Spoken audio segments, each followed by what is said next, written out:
Woo! What's up, kids? How we doing? Oh, how we doing? Chill Lime, what's up, buddy? Over on the YouTube side, Nether Ninja, how's it going? We've got our wonderful mod Super in the house. Super, how we doing? Oh, it's a good day. It is a good day. Guys, I hope all of you are having a good day. I'm having a fantastic day. A spectacular day. An extraordinary day. Just finished a Botanica orchestral track. I love it. What's up, Paul? How's it going, buddy? Yes, Super. Go munch on chicken tenders. Great day today. Just a great day. We've got a new game.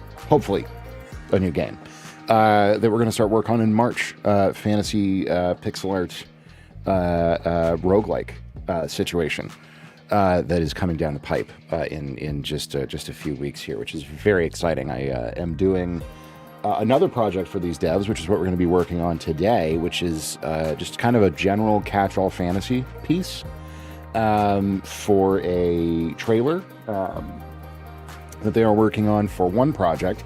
But in being recruited for that, we chatted and, listening to some other stuff that I've done, they are starting work on their next project in March and want me to be the guy. So that's extremely exciting. I love waking up to new contracts. It just makes everything that much better.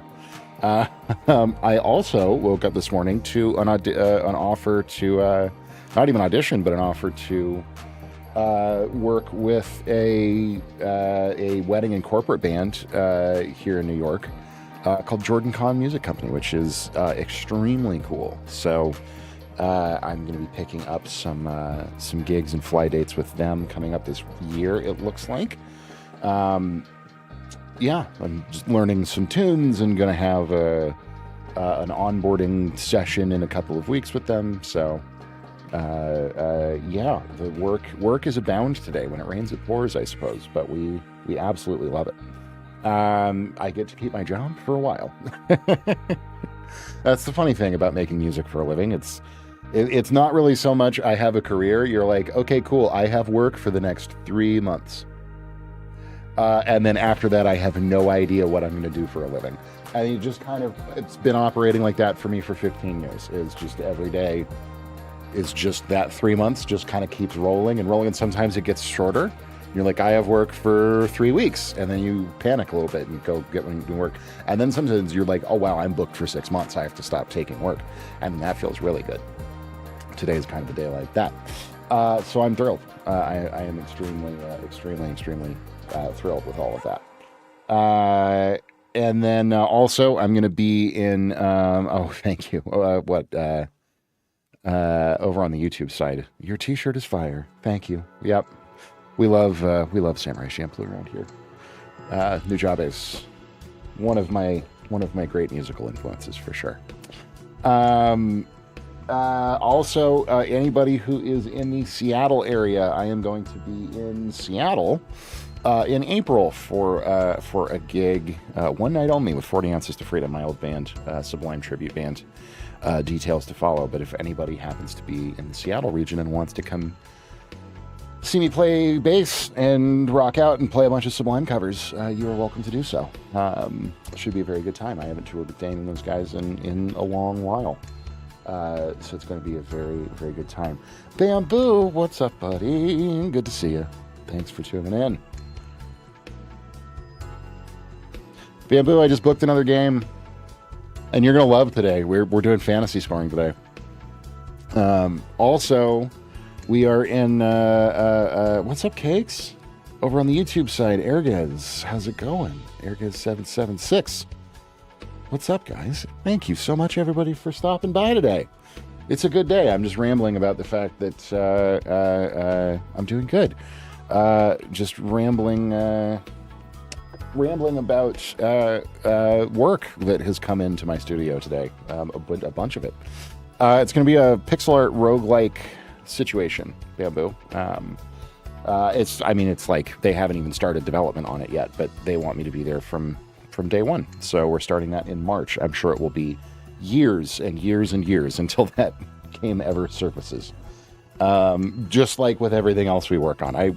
I'm pretty convinced at this point that I'm going to work on scoring games for 10 years before a single thing is ever going to ship. Because that's just the way this industry works, it seems like. But hey, as long as I'm getting work, I'm getting work. And apparently, Bamboo, you and I are going to be doing something together pretty soon here, which is extremely exciting. I'm so looking forward to that. Over on the YouTube side, Eric is, I drew a B2 bomber. Awesome. Great work. I wish I could draw stuff. I super can't draw stuff. I can make music. That's my that's my superpower. Because you're watching without audio? That's so confusing.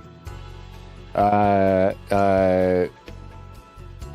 that a Twitch bug that's going on? I have no idea. As long as you can hear me, I'm happy. But anyways, yeah, so today is going to be, I went live a little bit early because today's going to be a big one.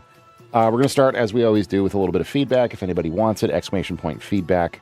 In chat, as a chat command on the Twitch side, we'll get you a link to a little Google Drive form to fill out real quick. And then we will take a look at your track, let you know what we think. So that will be open for the first hour or so of stream here. But we are getting into chill _lime 21 wants feedback on their song. We'll start with Chill Lime. I'm still using a drum machine as a skeleton for my track. Can't wait to have a real drum, and I cannot wait to play real drums on it, Bamboo. I'm so excited. It's gonna be a great time. Yeah, another thing. Well, sorry, I didn't even finish my thought there. So we're gonna start with feedback. Then we are gonna get into a just full-on fantasy score. For a client today. That's sort of going to be for a trailer, I think, / might function as sort of a theme for this particular project. They don't really have a particularly strong vision for it. What they said is upbeat fantasy, relatively lighthearted. TTV, thank you so much for the, Destructor, I should say. TTV is where we are right now. Thank you so much for the follow, man. I appreciate it. Very, very kind of you. Welcome on in. No, but we're going to be doing, they said upbeat, slightly lighthearted, and they would just like a good kind of melodic phrase or theme.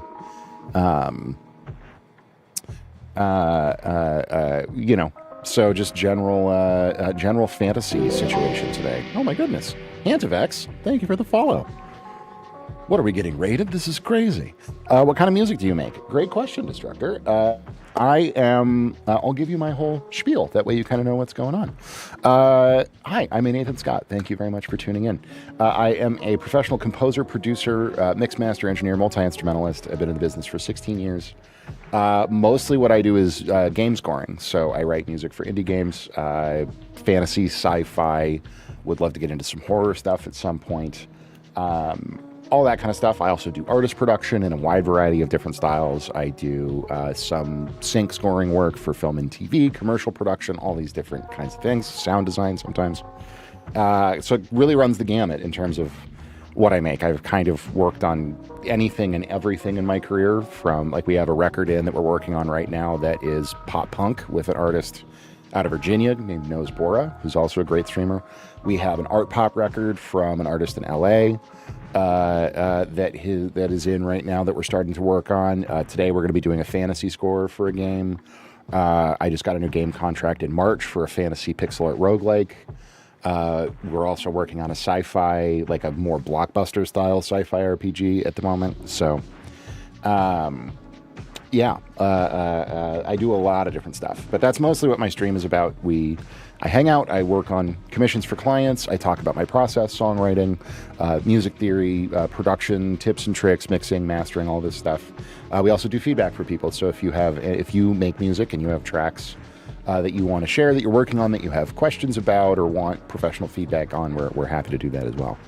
How do you get into the game with music production? That is the $1 million question now, isn't it? It really honestly depends entirely on like what you want to do, because getting into the game in music production, there's 100 different games. There's game scoring. There's working with artists. There's doing commercial music production. There's doing stuff for TV and film. There's doing stuff for content. There's, getting more into the like adjacent stuff, working with plugin companies, working with gear companies, making content yourself. Like there's a music production anymore is a varied field. But if you're talking about game music specifically and writing music for games, my advice, I got into it weirdly enough through Fiverr. I had a Fiverr account for a long time, years and years ago, that was pretty successful. Fiverr is not really a viable site anymore. It's kind of dead. But I was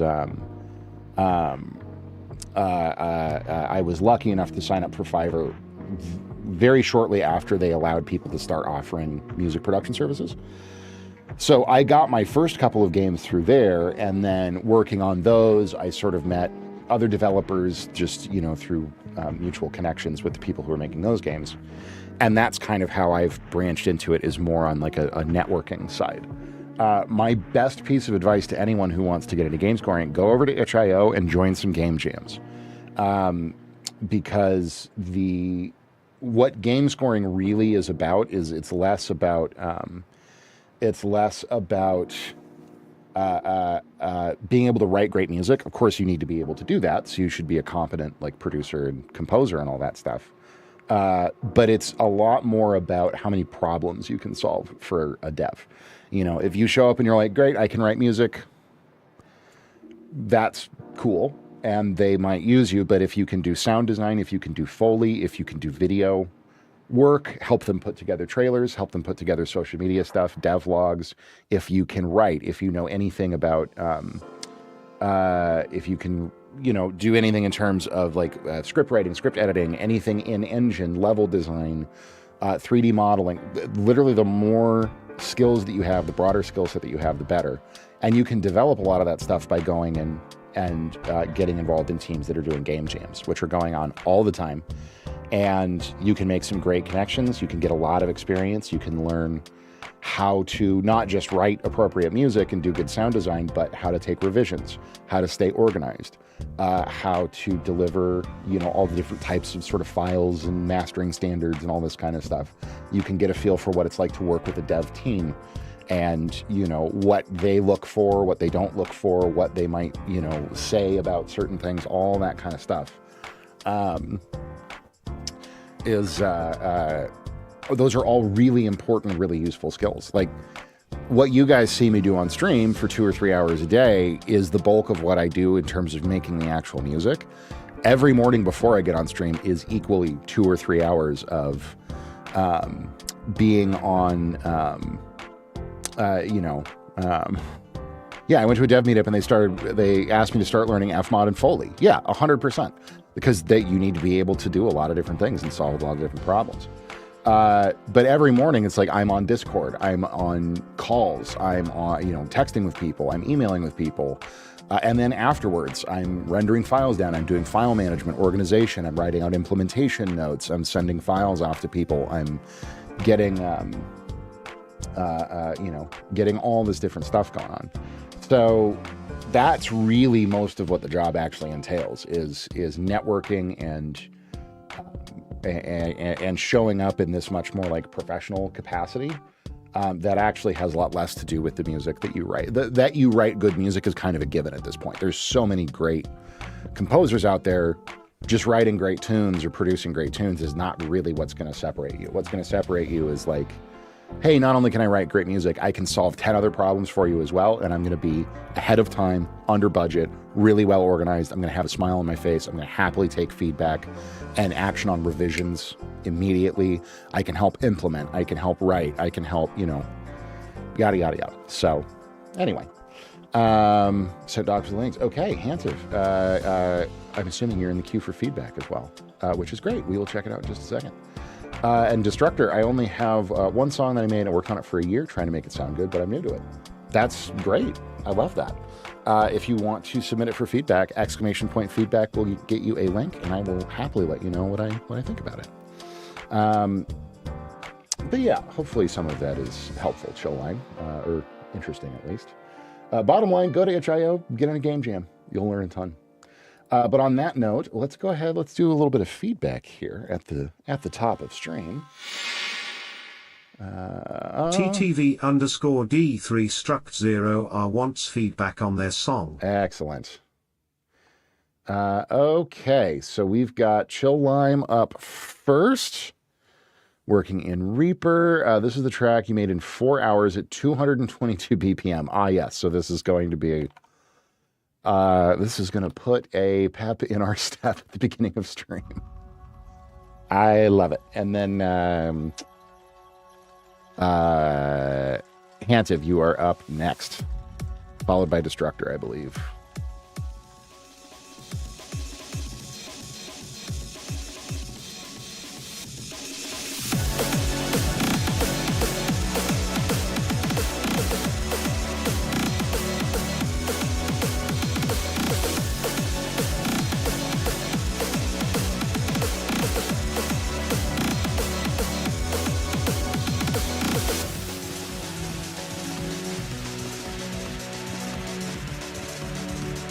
Yep, that's 220 or 222.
Damn.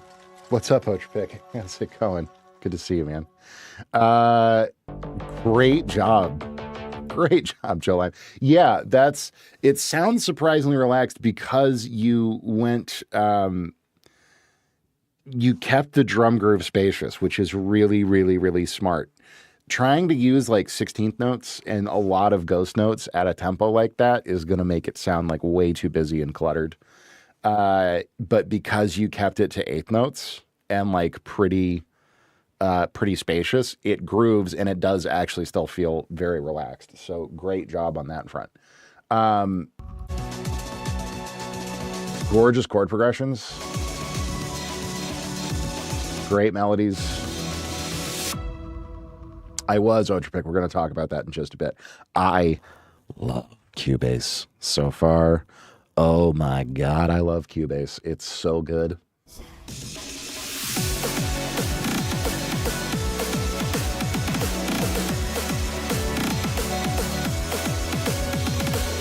Yeah, man, I honestly don't really like the sort of super, like, as you say, speedcore kicks, or maybe a tiny bit loud towards the end of the track. Like they're just a little overpowering the synth stuff. So if you wanted to, you could bring those just when you go into all that really sort of drilly stuff. You could bring that back a couple of clicks and just to make sure the synths are still nice and present. But other than that, it sounds excellent.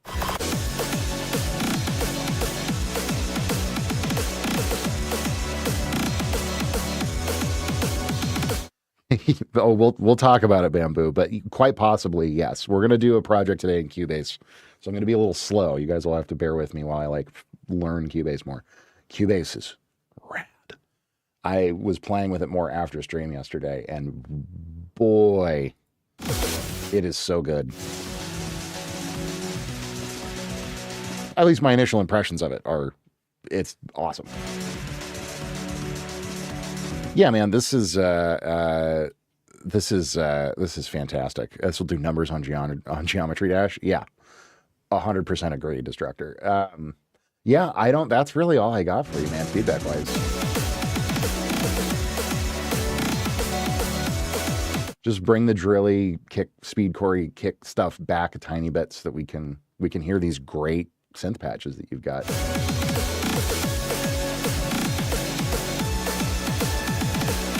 I guess there's not like a ton of super subby low end, which I don't really know if it needs necessarily, but just a thought. It's pretty good in the mid range. It's very good on the top end, nice and detailed. Everything's nice and wide. Yeah, you know, it's excellent. Great job, man. Thank you so much for sharing. Over on the YouTube side, Adam Conroy, how's it going? Good to see you. Thanks for tuning in. Yeah, and chat seems to love this as well. No, I was going to say, Hantiv, I'm pretty new, only making music for 5 months. That's awesome. I love it when we have new producers here. Welcome to the club, my friend. And that you worked with Only Bass FL Studio Sounds. Very, very cool. You are up next in queue. So on that note, Chill Lion, thank you very much for sharing. Phenomenal work, man. Let's check out Hantiv's track. Or Hantiv X, I suppose I should say. Usernames are weird sometimes. Okay. Let's see here. Working in FL, production, songwriting, feedback, and that is about all we have on the form here.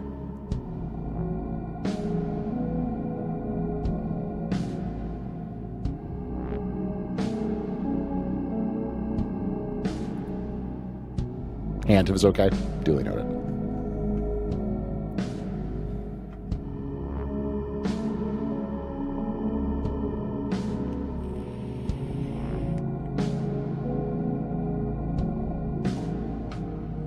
What's up, Jerry?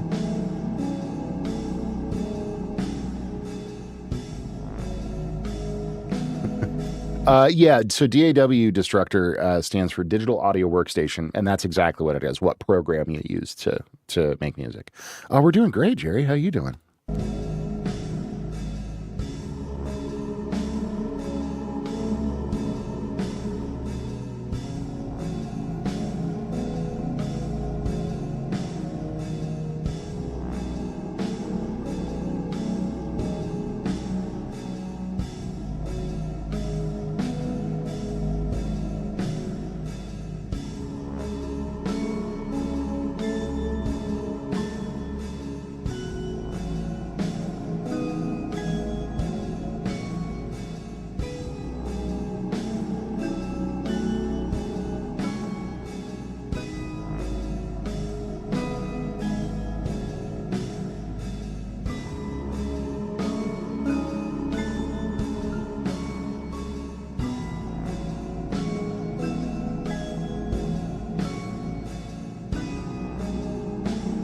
Yes, you say, Hantiv, that it is a remix mashup.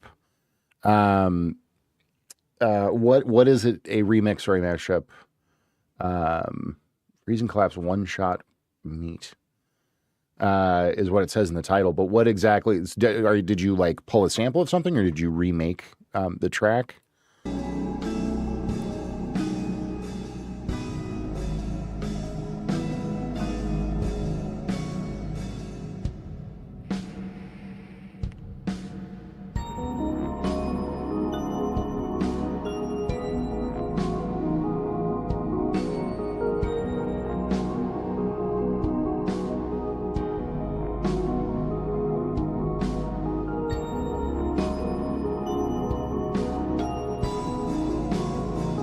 Wave Candy.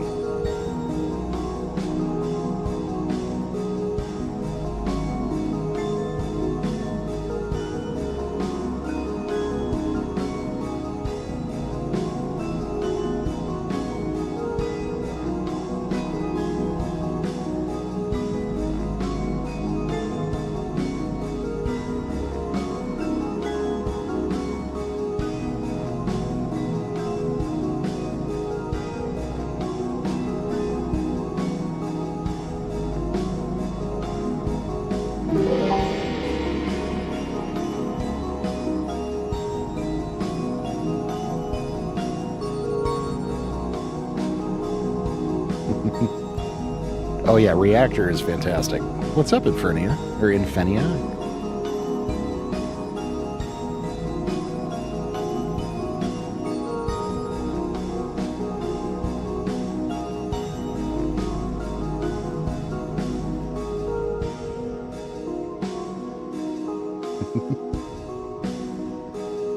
Oh, thanks, Infenia.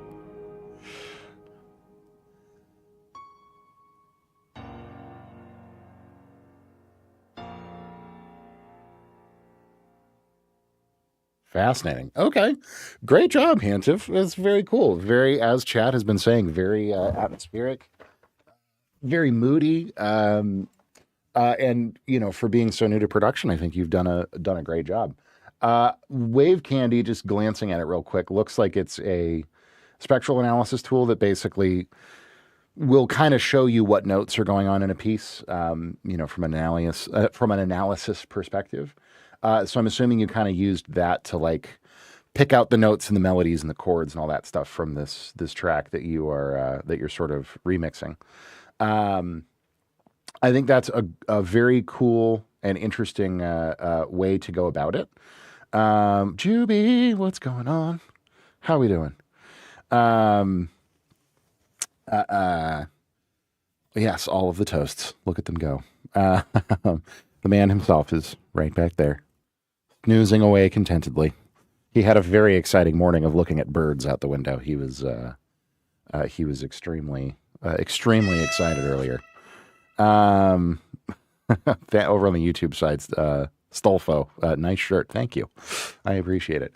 Really, really nice job on this. I think my recommendation for you, if you want to do stuff in this style, woo, more toast dance. We love it. I would recommend learning a little bit of basic music theory, which I know sounds spooky, but don't worry, it's much, much easier and more approachable than you think it is. Because the thing that I'm noticing is that I haven't heard the tune that you are remixing here before, but I think with a tool like Wave Candy, it can get you close to the right notes. But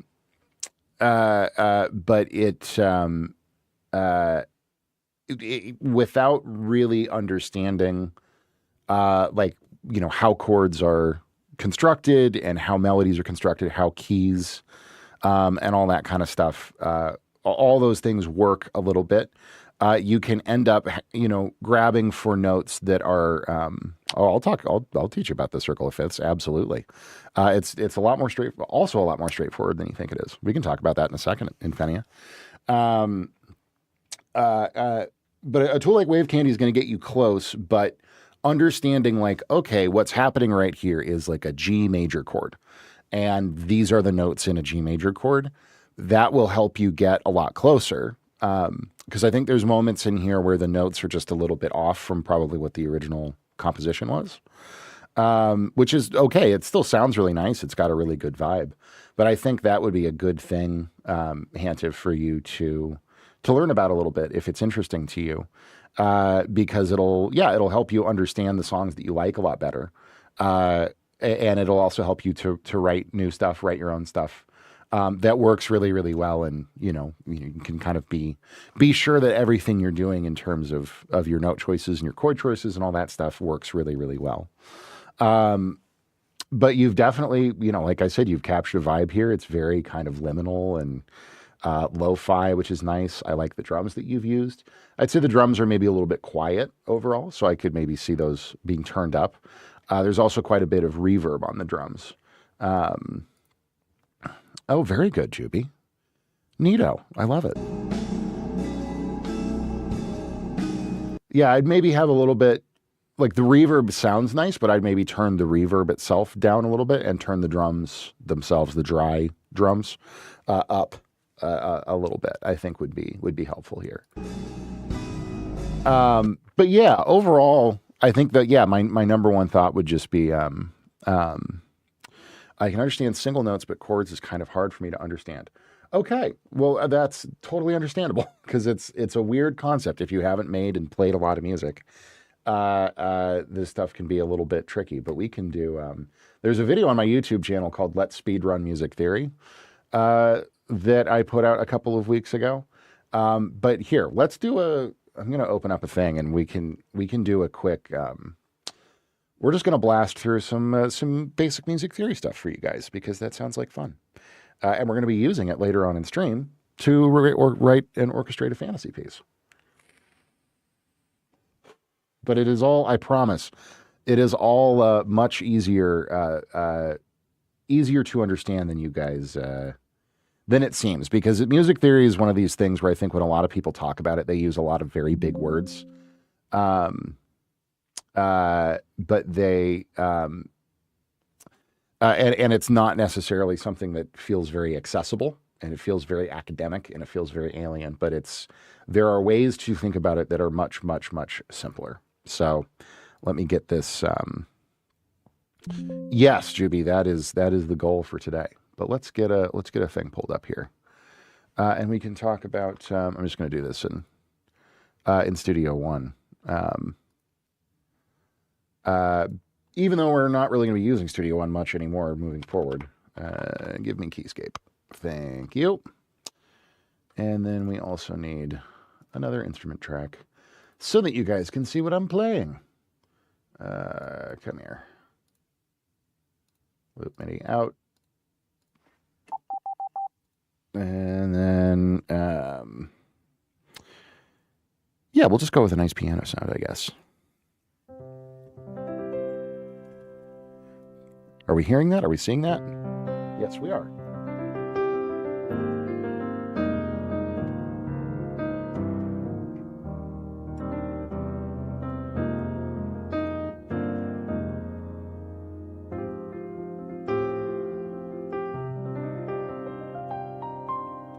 Yay. All right. Oh, thank you. You have a MIDI keyboard. Excellent. We love MIDI keyboards. I have several of them. I have all kinds of gear. Avia,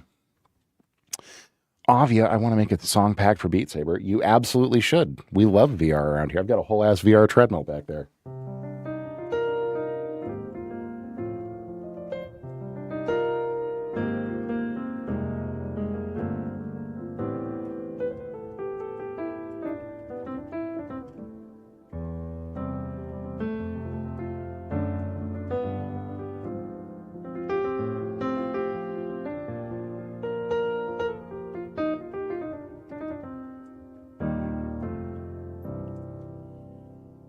Uh, 25 keys is honestly way more than enough. You can do plenty of damage with 25 keys. Better when composing in piano roll. I mean, yeah, that's not, that's not uncommon, and that's a totally legit way to do it. Absolutely. Blast the cable, indeed. If you want to get a replacement, they're pretty cheap. Lime, probably not today since we already heard one from you, because we're going to do a couple of these feedbacks. We'll talk about some theory, but I actually have kind of a big project to work on, for us to work on together today. So we're going to pivot to that here in just a little bit. Let's check out Destructor's track real quick, and then we'll talk a little bit of theory for you guys, and then we will we'll get into doing some work. But up next, Infenia wants Destructor. feedback on their song. Indeed, we can do Infenia too. That's all right. Let's see here. This link is it not working? Destructor? Oh no, there it goes. Okay, great. So this is from Destructor, working in BandLab, brand new to producing. Welcome to the club. Very cool. First song made on my phone. Excellent. I love it.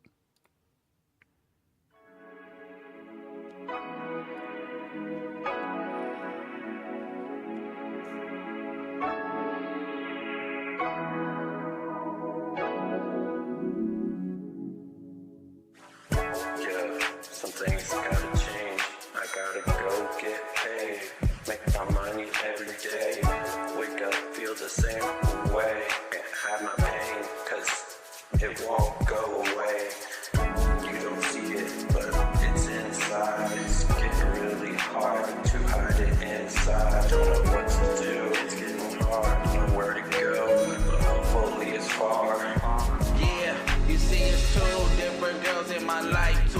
stories. One caused me pain, the other brings me glory. I had to let go of the one who always caused me trouble. Found the one who always there for me, my perfect girl, my double. Building up on both sides, don't know why.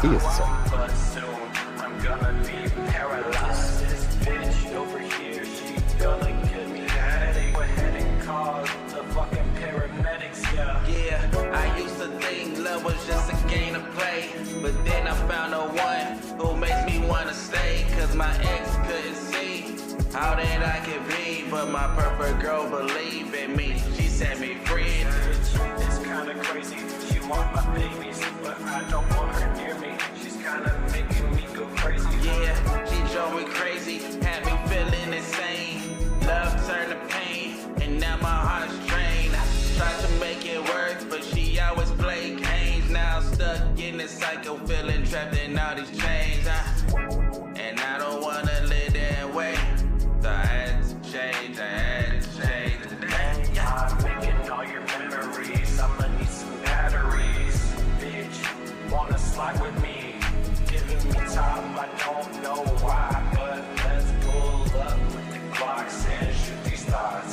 Yeah, she had me up all night. I couldn't even sleep. It was like a drug. I was in too deep. I thought that I could change her, but she never wanted to keep. With a broken heart, trying to find a peace. That's me. And she know it.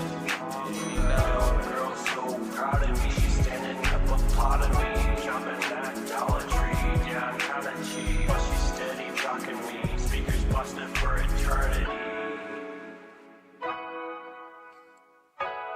Neat. Great job, Destructor. This is cool. It's mellow. It's got a good vibe to it. When is next stream? Tomorrow. I stream every Monday through Friday starting at 2 p.m. Eastern. So today and tomorrow we are going to be working through this fantasy piece. And then, of course, always doing feedback.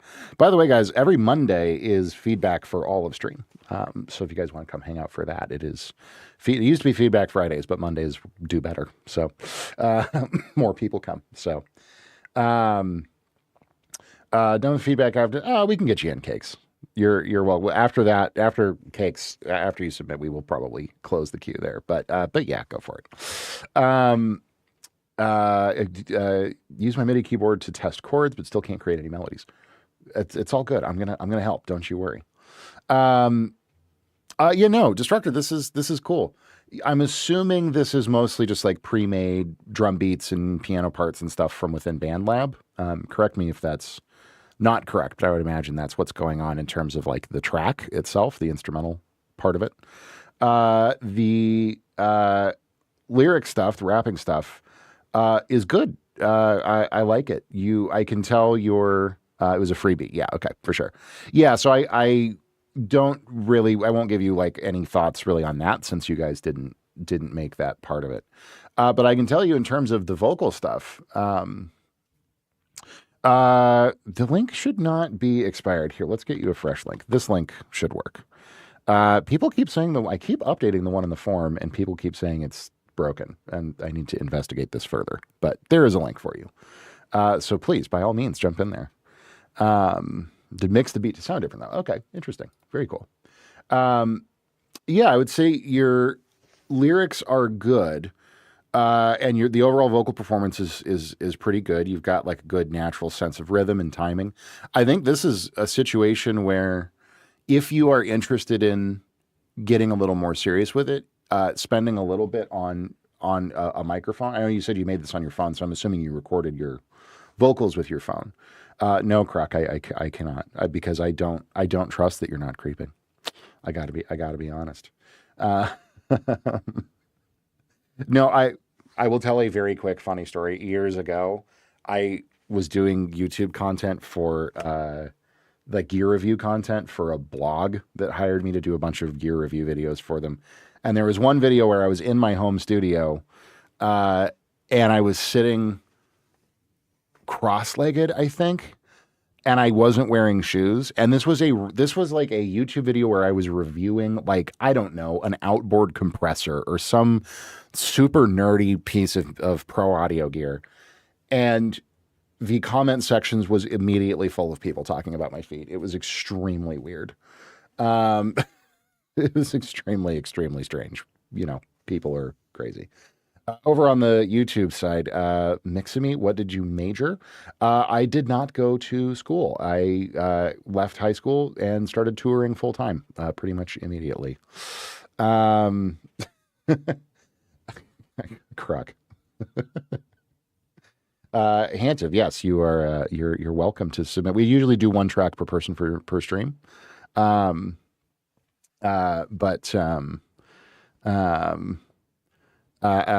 you're welcome to stop by pretty much every day and submit tracks. But anyways, Destructor. Feel the same way. Have my pain, 'cause Yeah, I was trying to. It's since you guys, since it's like a pre-made beat, it's sort of like a C sharp minor, F sharp minor kind of a thing. It's somewhere in there. It's roughly in that region. I need to sit with it for another second to really drill down on exactly what the changes are. it won't go away. You don't see it, but it's inside. It's getting really hard to hide it in. But yeah, what I was going to say is I think this is a situation where just continuing to make stuff and practicing a little bit and getting it, like your vocal delivery feels maybe not quite as confident as it could, which is understandable if you're new to production and new to doing this kind of stuff. It's a kind of a skill that you have to build up, right? Of like really, delivering and like leaning into your vocal performance. It's just something you've got to practice. But if you want to get a little more serious with it, you can get a good quality microphone and audio interface, which is a little box that turns a microphone into digital information that the computer can understand, or your phone or whatever. In your parents' house, you couldn't be too loud. Yep, understandable. Okay, good to know, Infinia. We will check it out in just a second. But yeah, investing just a little bit. I mean, and you can get a decent quality mic for, $40 or $50. It's not much money in the grant. You don't need to spend $1,000 on a microphone or anything like that.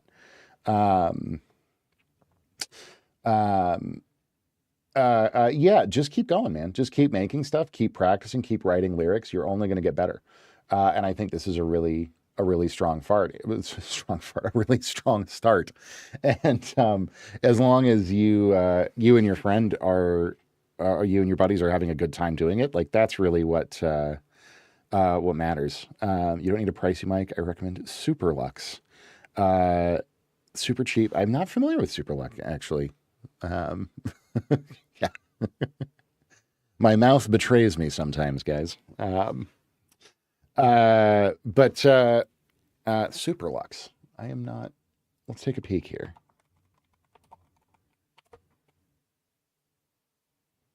Superlux from Thomann.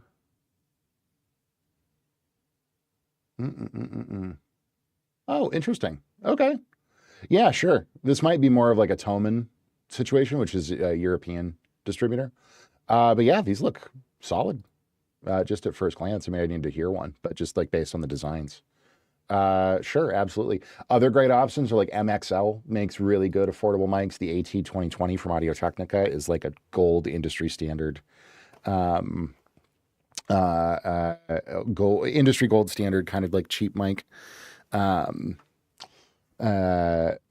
people listen to your music unless your mic costs at least $20,000. That's not true, Tripic. We don't need people. We don't need people believing that. You need Michael Jackson's entire analog vocal chain, otherwise they will torture you. Funnily enough, Michael Jackson, his main mic was a Shure SM7. Believe it or not.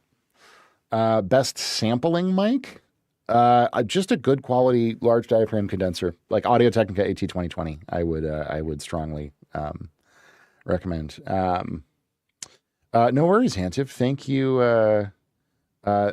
for hanging out, and thank you for sending in your track. It was super cool. I hope to see you around. Although, if you want to stick around for a second, Hantiv, I am going to talk about some music theory stuff.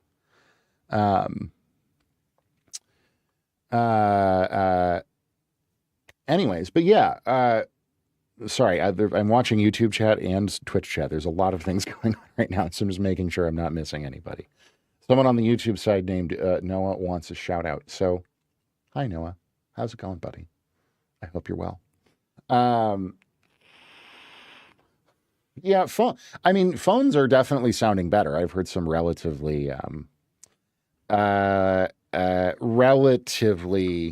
good stuff coming out of phones. I would still just to a good ear.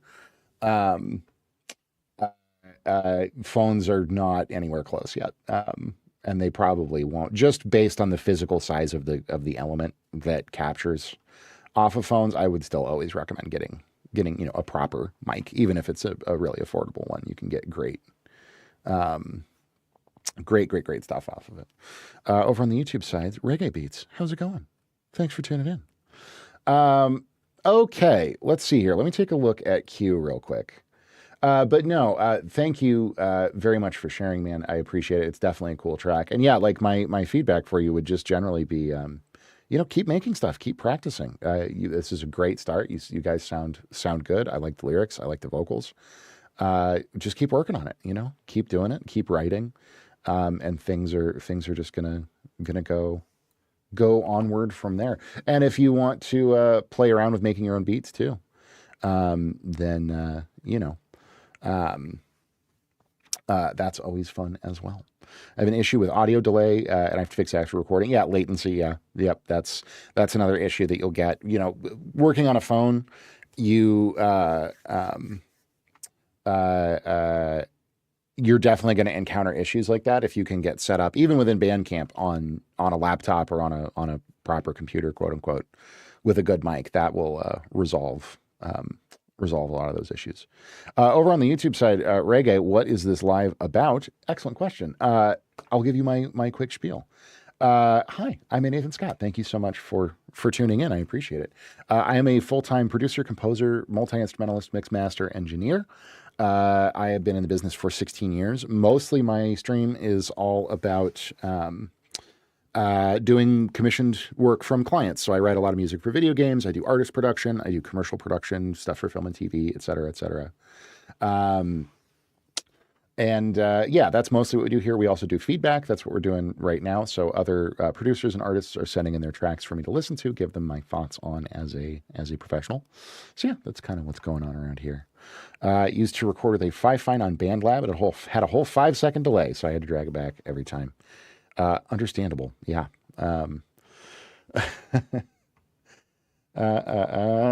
English is not that good. It's hard to understand because you're from Ukraine. Oh, very cool. Well, great to have you here, man. And thank you for tuning in, Hantiv. I do appreciate it. And welcome from Ukraine. We have folks from all over in here all the time. It's so cool.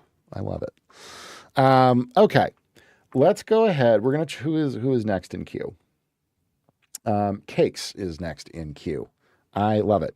Let's check out Cake's track real quick, and then I believe Infenia. You said you were maybe going to submit something. I don't know if you did. I'm not seeing you in queue. Super, can we go ahead and close queue, please, for feedback? It would be awesome if you don't mind. Thank you. So we can get started on some fantasy scoring here in a moment.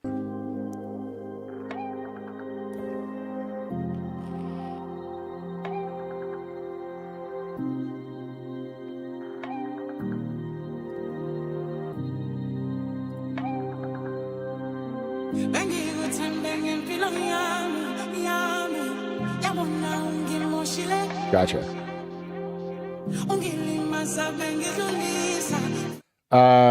Over on the YouTube side, Reggae Beats, you can contact me via my website, anathanscott.com. Or if you want to come over to the Twitch side, I restream onto YouTube.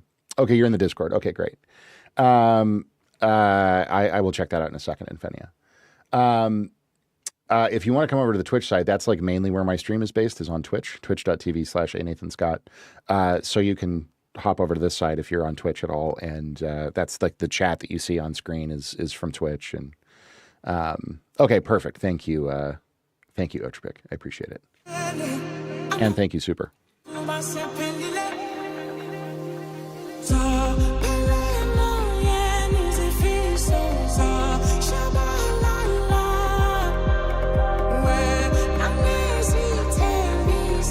Cakes, this is the track you sent in the other day, correct?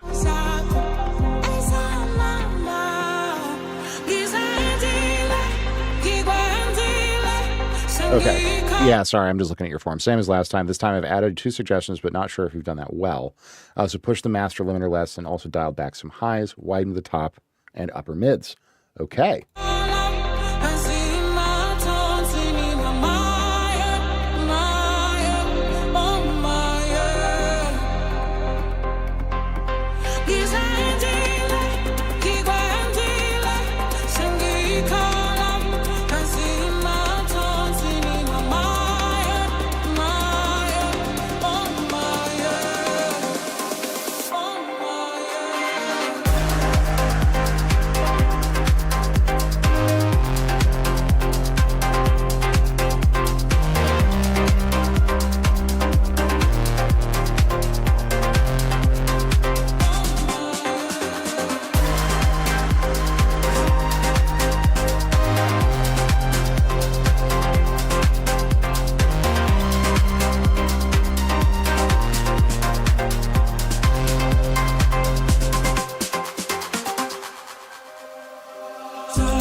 See, I'm telling you, that ride in there.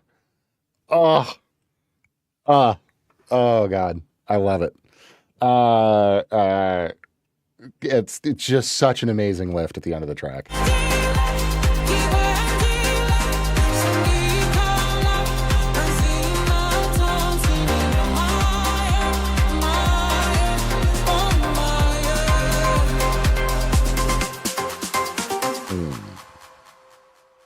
Amazing.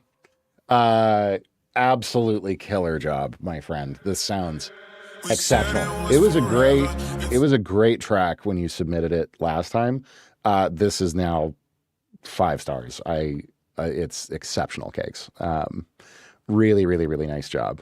Yeah, that ride at the end is like, it's such a subtle little thing, but it's that, yeah, I was jamming, and honestly, I kind of want to jam drums to it again. What language is it in? That's a good question. My best guess is probably an African. It sounds like a West African sort of something to me. I don't know. I have no idea. We'd have to ask Cakes. I know Cakes said that he got the sample from Splice, I believe. But yeah, excellent job. Over on the YouTube side, Discon. Right now, this is not a track that I've made, but right now we're doing feedback for folks over on the Twitch side. So if you want to get feedback on a track, come tune in on Twitch, twitch.tv/NathanScott. We're probably done with feedback for today, but I stream every day, Monday through, oh my gosh, a super chat donation on YouTube. Thank you so much, Lucia. Very, very kind of you. I really appreciate it. Yeah, if you want feedback, we do feedback at the beginning of every stream. I stream Monday through Friday starting at 2 p.m. Eastern in the U.S. I'm located in New York City. So yeah, we're wrapping up feedback for today after the next one, but please come back anytime over on the Twitch side, and you are welcome to submit. We will check out your track for sure. We got one more track for feedback, and then we're going to start working on some fantasy game music. That is our project for today, so that'll be a good time. But no, Cakes, this sounds absolutely tops, man. This is fantastic. Really, really, I mean, the mix sounds great. The master sounds great. The tweaks that you've made sound excellent. I'm trying to think if I have any other thoughts. I love that ride coming in is just so exceptional. What is the music scene like in NYC? Uh, uh, that's a really funny question, Otrpik. What is the scene like here? I mean, I'll be honest, I'm not really on the scene here. So I started my career and lived for the majority of my life in Denver, Colorado. And I was very much on the scene. Denver has a really, really great live music scene. And I toured a ton and played a ton live in Denver for many years. New York, the scene is really the scene here revolves around the fact that there are so many colleges here that have excellent music programs, and just in this area. So you've got like Berkeley and New England Conservatory up in Boston. In New York itself, like Columbia has a great program. You've got the New School, you've got Manhattan School of Music, you've got like all of these really world-class institutions. So there's, of course, an insane jazz scene that is extremely competitive because it's all these like kind of, and Juilliard, of course, there's all these like prodigy kids who are 18, 19, 20, 21, 22, who are just monster players. And they're all out trying to be the next big thing in the jazz world. So they're, sitting in at clubs every single night. There's a lot of really artistic, weird stuff that goes on. There's a lot of course, there's a lot of big industry stuff that goes on. But the scene here is not, I was expecting it to be more like I think it probably was 10 or 20 years ago, where there was just a lot of really experimental, interesting music going on, and a lot of like people sitting in and people just doing stuff. And it's more, corporate and wedding bands are really big here for professional players like me, because there's so many events going on all the time with companies, and, weddings and, anniversaries and all that kind of stuff is big. So there's a lot of corporate bands. There's a lot of people who have their own projects, but you don't really make much money, if any money at all, booking your own. Like if you're a singer-songwriter, you're pretty much playing for free, as near as I can tell. A lot of the time, you're very lucky to make even $50 on a gig, which is very different from Denver. In Denver, if you want to just like go play covers at a bar, you can make $200 a man easily. That's very rare here. So I don't know the scene super, super well, because most of what I do is what you see me do. I hang out here in my home studio. I hang out with you guys, and we, I score stuff and produce projects and all that. But I was working with a wedding band for the last year called GFA. I won't be working with them next year. And instead I'm now talking with this company called Jordan Kahn Music to go and do some corporate gigs. Which is, corporate gigs they're easy. They're great money. You typically make $500 to $1,000 a night on a good wedding gig. So, that's fine. But yeah, there's a lot of people doing their own projects, and it's cool and very fun stuff. But like the sets are a lot shorter. The shows are a lot shorter. There's a lot more just people with their own thing going on, and there's not a whole lot of money in it, which I was kind of surprised by. When we moved here, I was like, oh man, I can finally get some cool artist gigs to help, and go like make a little bit of money and do that whole side of things again. And like, that was super not the case. There's a zillion musicians and not a lot of like paying work to go around that is super creative, as near as I can tell. And everybody's got a studio. Everybody's, trying to mix. Everybody's trying to master. Everybody's trying to produce for everybody. So it's like on the ground, it's very competitive in that regard. But I kind of bypass all that because everything I do is online. I work with clients from all over the world. So I have a bit of an advantage in that sense, I guess. But it's dope. It's New York. I mean, it's the greatest city in the world. Like it's an amazing place to live if you can deal with the crowds and the noise and the incessant energy and the pace of things, which I love personally. I thrive in it. I think it's great. But yeah, it is a fascinating place to live. That's for sure. And if you can stomach it, it's amazing. It's very cool. So anyways, all right, we're going to wrap things up now with Infenia. And then I will talk still, if I think Hantiv was asking about some music theory stuff. If anybody else wants me to cover any music theory topics, I'm happy to chat about that for a bit. And then after that, we will get into some scoring work. So Infenia, your track is in Discord. Let's check it out.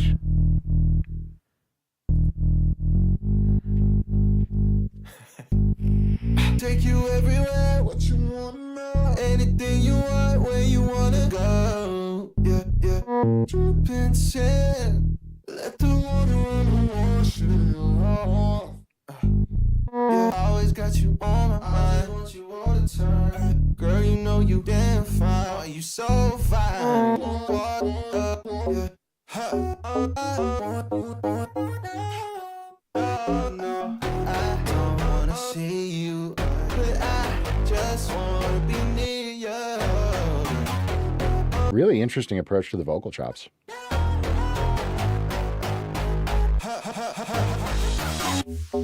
Yeah, you want that on you. You said we the same. Now I'm done playing game. I'm still waiting here. Hope you can make it clear. Don't you go make it dear. Promises you know, yeah, I always got you on my mind. I want you all the time. Yeah, girl, you know you damn fine. Why you so fine? Dripping sand. Let the water run and wash it off. Yeah. Interesting. Okay. I think it's a very, what's up, Savage? Good to see you. Donk and a vocal instant. Right. We might be in ads here for a second, so please let me know if you get an ad, and I will hang on for a second before I say anything. I think this feels to me like a very cool start of a track. I'm assuming this is like still a work in progress for you. I really, really want, yeah, okay. Oh no.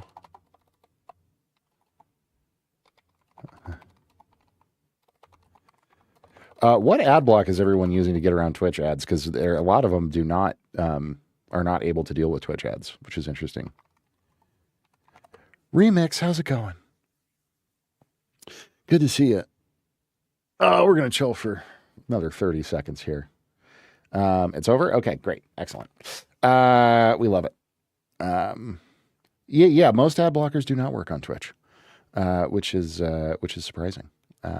I think it's because they embed the ads in the stream in a way that makes it very hard to pick up when it's going on. I would definitely want to hear a drum groove of this, of some, in this track of some kind that comes in. Man, another super chat over on YouTube. Thank you so much. I appreciate it, guys. Pi ad block, the devs are concept of, okay, interesting, Savage. Pi ad block. Good to know. Yeah, I would definitely want to hear drums in here at some point that drop in, because it's a little bit difficult to. Oh, thanks for the follow, Surays. Appreciate it. I couldn't imagine any sort of drums that you liked in your head. Interesting. I would have some ideas for you. If you want, I was actually kind of thinking to myself, I would kind of love to jam drums over this for a second. I can try to do that if you would like. What's good? Why can't you sub with Prime? I don't know, but I appreciate the thought. I hope you can. That would be super cool. No, we're doing good, Strays. We're just finishing up feedback for some folks. And then we're going to get into working on some, fantasy scoring stuff for a fantasy game. Yeah, let's pull up some drums here. Because the thing that, like, the way that you're doing the vocal chops is cool. The synth is really cool. But it's just really hard for me to, like, feel the groove of it. There's moments, especially when the bass gets, like, bigger, where I'm like, oh, yeah, this is, now I can, like, vibe with it a little bit. But the rest of the time I'm kind of listening, just going, like, I don't really understand where the structure is here.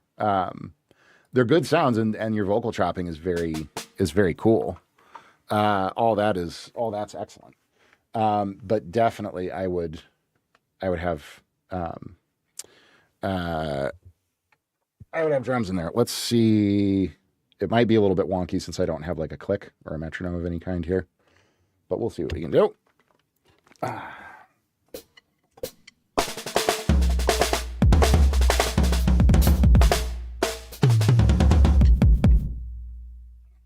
me.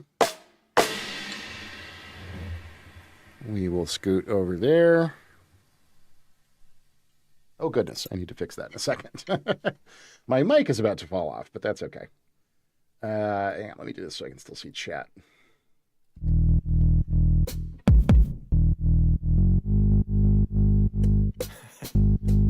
Take you everywhere, what you wanna know. Anything you want, where you wanna go. Yeah, yeah.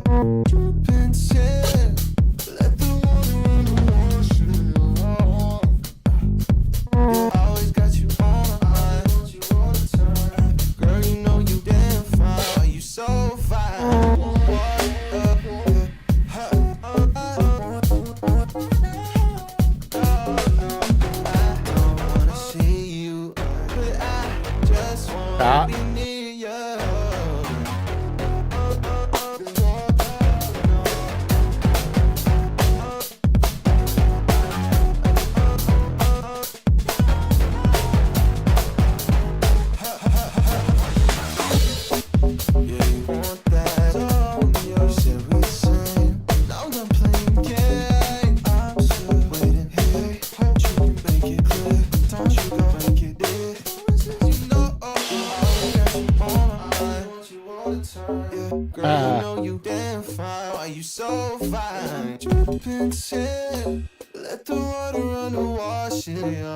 See, this is what I'm saying. Like when it gets away from, when you've got that really strong synth in there, it's really clear where the groove is. Girl, you know you damn fine. Why you so fine? But the rest of the time, yeah, when that comes in, it's like, cool, now we're grooving. The rest of the time, there's so many chops, and the rhythm, you're doing like a dotted rhythm with the bass, that it's just hard to like feel it out. But if you can have an element in there that's really, yeah.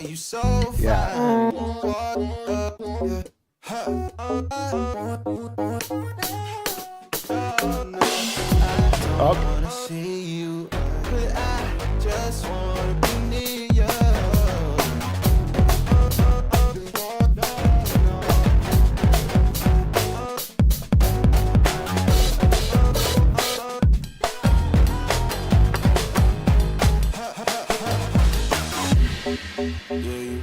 You know, that to me makes it a track. Right now, to be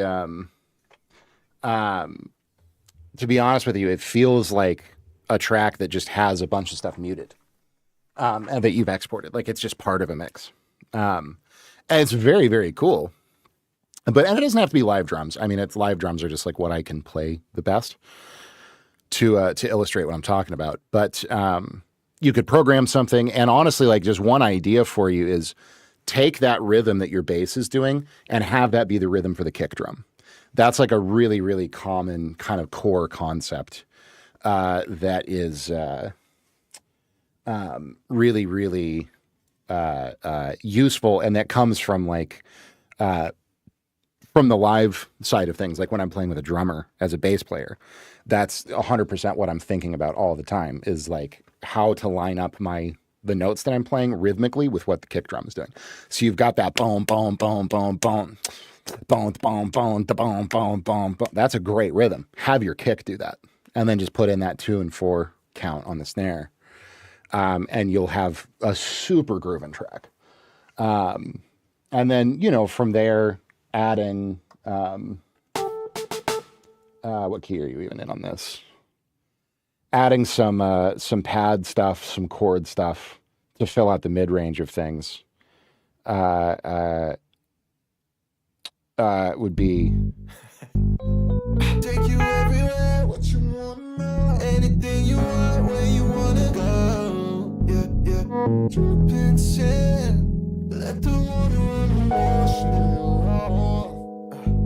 Yeah, I always got you on my mind. Want you all the time. Girl, you know you damn fine. Why you so fine?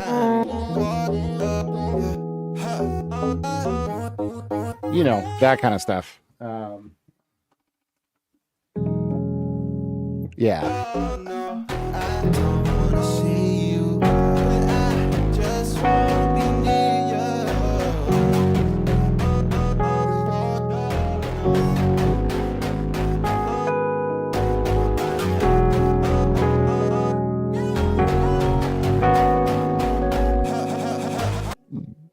Some lushness, some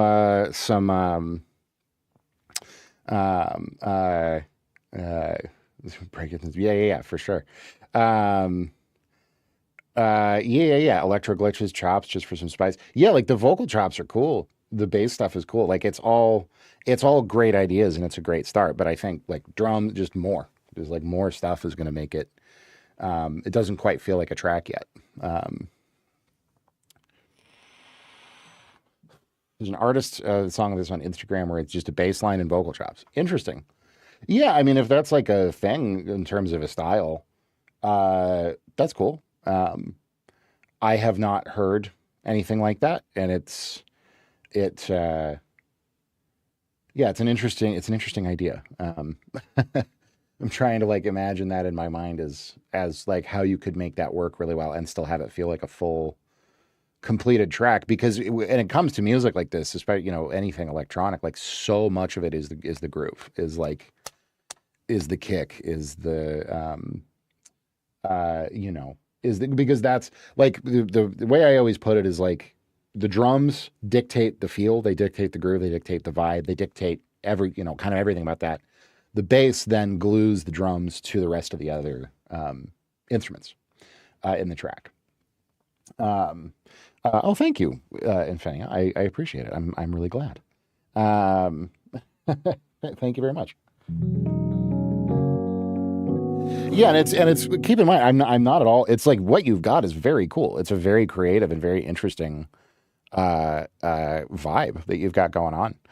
It just, to me, it's like this feels like the start of an idea, not something where I'd be like, oh yeah, this is a great fully fleshed out track.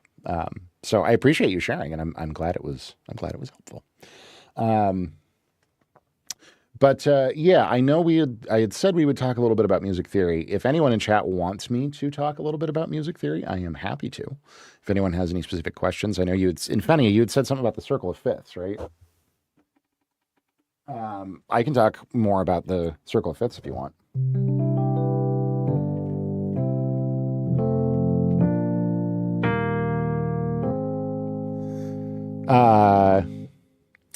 I've had about a year of music production experience so far. This really helps with my perspective. I'm so glad. That's awesome, man. Keep going. You've got very cool ideas.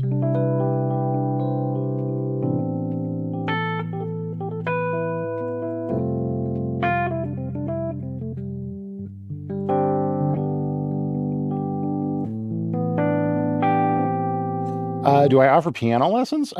Sure. Why not? I have done some one-on-one online teaching. Most of my teaching has been content that I created for TrueFire. I filmed a bunch of courses with TrueFire on particularly bass performance and music theory. Savage, if you're not in my Discord, !Discord will get you in. Shoot me a message. I'd be happy to chat with you about it. Planning on making an album for my dad's D&D campaign. That is sick. I love that. So if you like to do them right, I've got to make sure everything has more substance than what you've done in the past. Okay, for sure. That's awesome, man. I love that. I love D&D. And Bob Lock over on YouTube, thank you for the sub. I appreciate it. But we can wrap Circle of Fifths real quick. So the Circle of Fifths is actually a very simple concept, and I think the reason that people find it hard to understand is that people don't really get what the purpose of it is. And all the Circle of Fifths is about is looking at resolutions. Okay, so the most common resolution you'll ever hear in music is this. Okay, we call that a 5 to a 1. Why do we call that a 5 to a 1? Well, we call that a 5 to 1 because it comes from our intervals. Intervals are the absolute most fundamental way of looking at music. So let's take our C major scale, right? C, D, E, F, G, A, B, C. That's our basic major scale. It is that shape in absolutely any key. Or A flat, it doesn't matter. Those distances between the notes, a whole step, a whole step, a half step, a whole step, a whole step, a whole step, a half step. That's what makes our major scale, right? Well, instead of sitting here and trying to memorize, okay, well, that's the key of C, C to E, F, G, A, B, C. What about the key of B flat? B flat, C, D, E flat, F, G, A, B flat. What about E flat? It's all these different notes. Much simpler way of looking at it, look at it in terms of numbers. 1, 2, 3, 4, 5, 6, 7, and then 1 again, or 8, or octave, or whatever, because they're both C, right? So using that system of intervals of just laying out all of those as numbers instead of as notes, first of all, lets us think in any key, right? Once you know the shape, an F major scale becomes exactly like a D major scale, becomes exactly like a G major scale.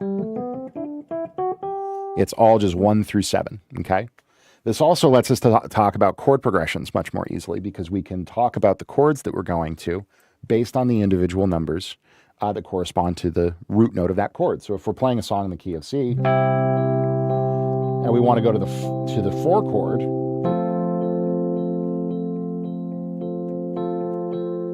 and then back to the 1, we can just say go to the 4, which in that case means we're going to the key of F. If we're in the key of C, or in the key of D, and we want to go to the 4 chord, it would be the key, or the chord G.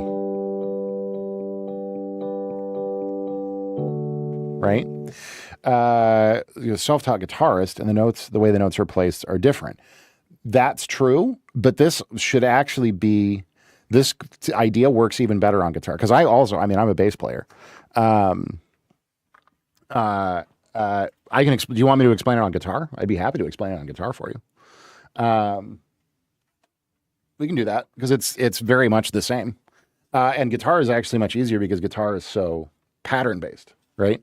And the fact that like you can move a bar chord anywhere on guitar is yeah, for sure. Okay. The fact that you can move a bar chord absolutely anywhere on guitar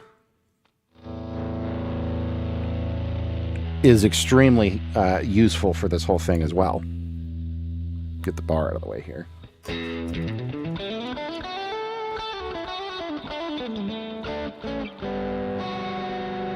Let me tune real quick.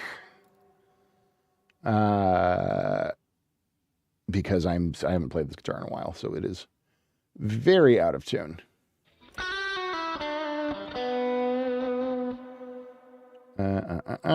Come here. Oh, thank you. Yes, this is Archetype Corey Wong, Neural DSP.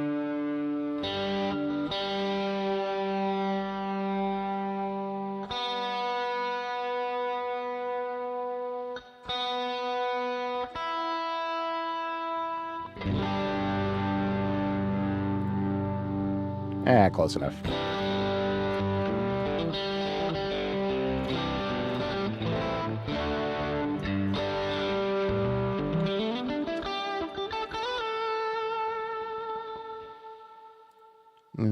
Oh, yeah, that's what's going on. That's why we have so much latency. There we go.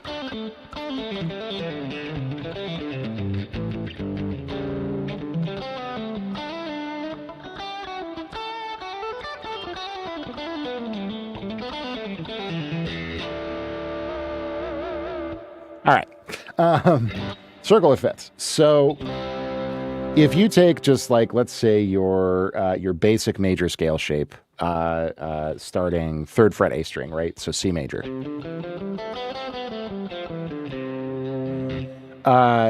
That's exactly the same thing I was just playing on keys.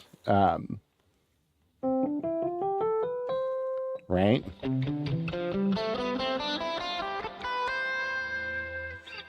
We can do the exact same thing where we assign intervals to each of those notes. 1, 2, 3, 4, 5, 6, 7, and then 1. And that way, no matter where we are on the neck,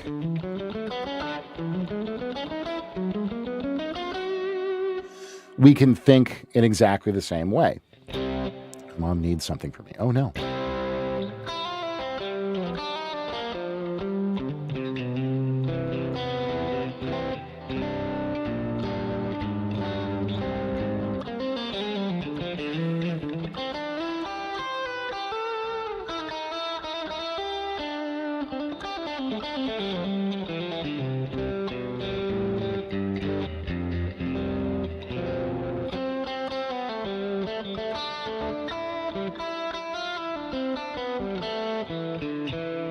I haven't played guitar in a while. Playing guitar is so nice.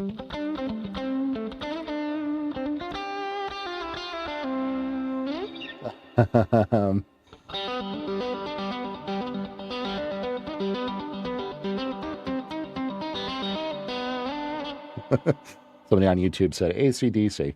I don't actually really know any AC/DC, I don't think, but...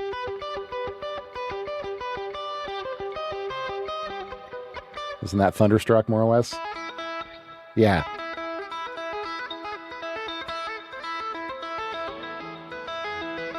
You play it with no hands.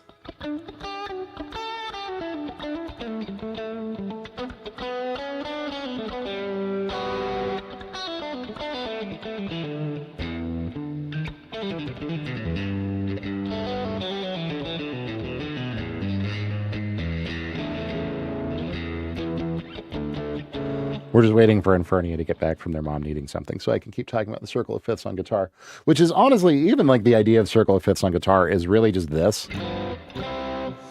That's it, more or less.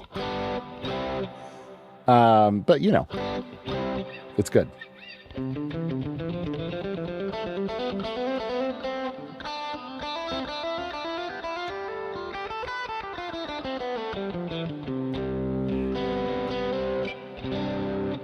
That I'm really bad. The stuff that Corey does, his crazy goose hand funk nonsense, it's super not my strong suit.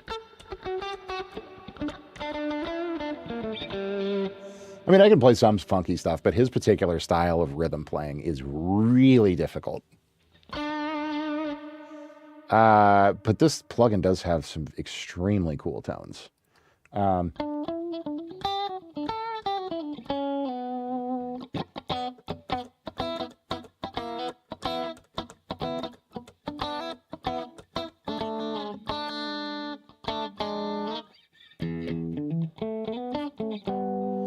Yeah, absolutely, Bamboo, of course.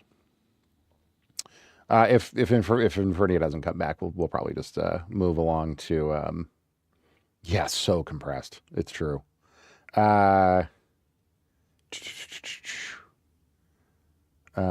Disco Ulysses. You've turned. Okay, great. Yay, welcome back.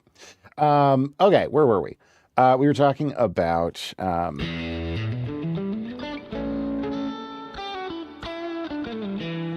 what are good drum plugins for EDM? Tried putting together a loop with Battery, but it sounded too thin and quiet. I mean, Battery would honestly be my recommendation. Surprising to me that it sounds thin for you. Add a little compression, beef it up. The sounds in Battery are excellent. That's what I mainly use. That, and I always used Impact, which is the built-in one in Studio One. Okay, anyways. So, like I was just talking about the scales on the piano. And a major pentatonic and some sort of blues thing on guitar. Okay. Yeah, so there's your major pentatonic, right?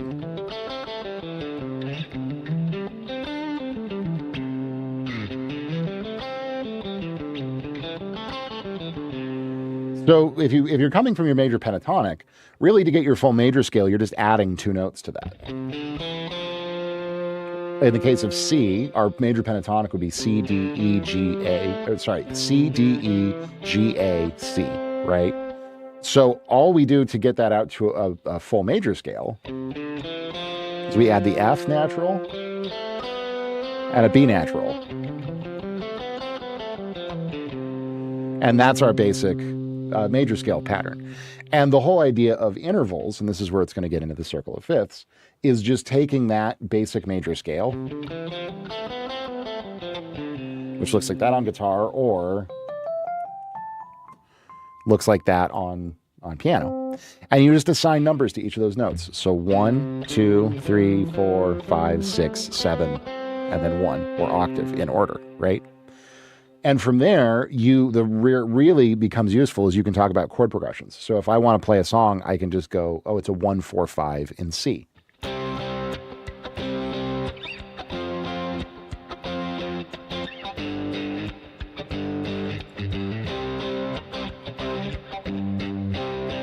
right? 1 is C, 4, F, G is 5, right? So that's a 1, 4, 5. That's where we get those numbers from. And the circle of fifths is really just a big line of what is the fifth of this note. So in the key of C, the fifth is G, right? In the key of G, the fifth of the key of G is D. In the fifth of D, or the fifth of D is A, root note of the chord. Yes, exactly. The fifth of A is E. The fifth of E is B. Fifth of B is F sharp. Fifth of F sharp is C sharp, and so on and so forth. The reason that we look at it that way is because that resolution, that 5-to-1 resolution,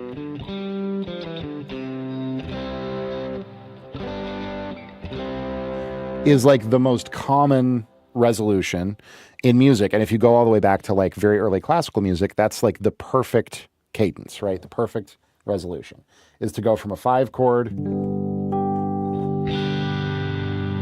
to a 1 chord,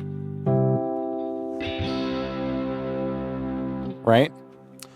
And so the circle of fifths just helps us visualize that relationship of a perfect 5-to-1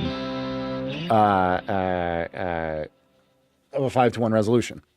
And you of course can go a lot further with it than that. And it will, especially when you start talking about relative minors,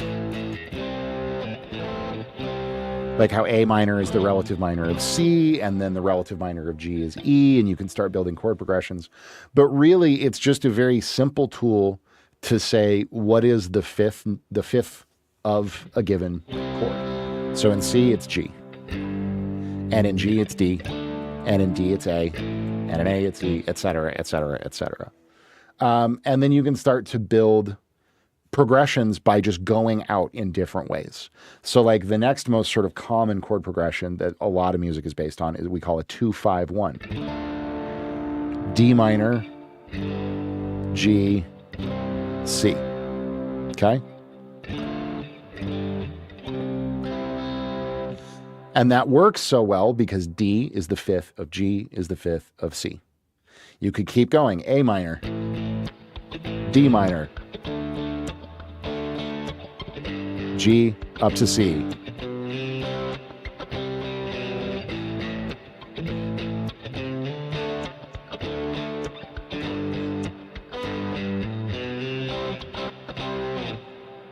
Very, very common chord progression. So it's a tool to help us build chord progressions, and it's a tool to help us understand what chords resolve really, really well to other chords. That's it. That's all the circle of fifths is really for in practice. Can you play 500 Miles? Now wake up.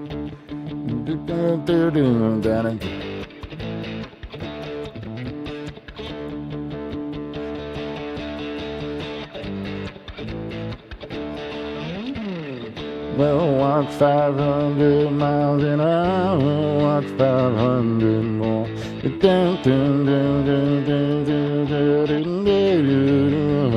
At my door. Yada-da, yada-da. Yada-da-da-da-da-da-da. There you go, Airlex. The fact that I can audio visualize all these things in relation to existing songs in my head really helps. Absolutely. And that's why anytime I'm talking to anybody about learning theory, the best way to learn theory is learning songs. What I just did there, playing, somebody on YouTube said, can you play 500 Miles by the Proclaimers? I know that tune as 1, 1, 4, 5, 1. 1, 1, 4, 5, 1. And then I know the melody is 3, 1, 1, 1, 1, 1, 1, 1, 4, 1, 1, 1, 7, 6, 5, da, da, da. Yeah. Like I hear everything in terms of numbers.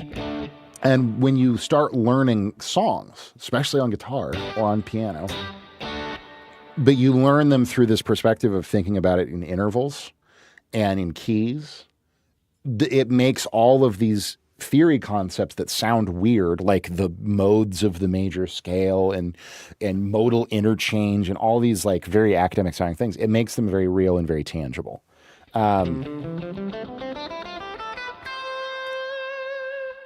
So yeah, that the more you like songs that you learn, the more stuff you listen to, and the more just like basic chord structures you get under your fingers, you're going to be able to analyze so much more and learn things so much quicker.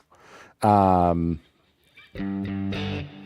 I really need to learn are the named chords in different positions on the fretboard. Yes, learning your fretboard, so just going E, F, F sharp, G, G sharp, A sharp, B flat, B, C, etc., for sure. And then all your bar chord shapes, so like your root 5, major bar, right? Your root 6 major bar. And then like your caged shapes, which I'm terrible at.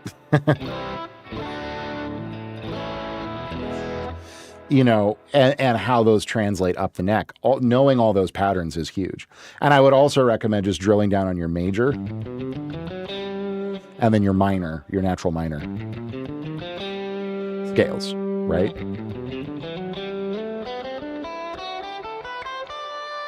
All the way up the neck in as many positions as you can.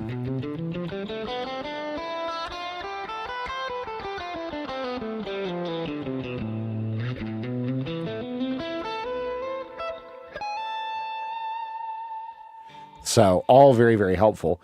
And then you start to link those shapes with the numbers and link the numbers with the progressions, and it all just becomes one big web of relationships between notes, right?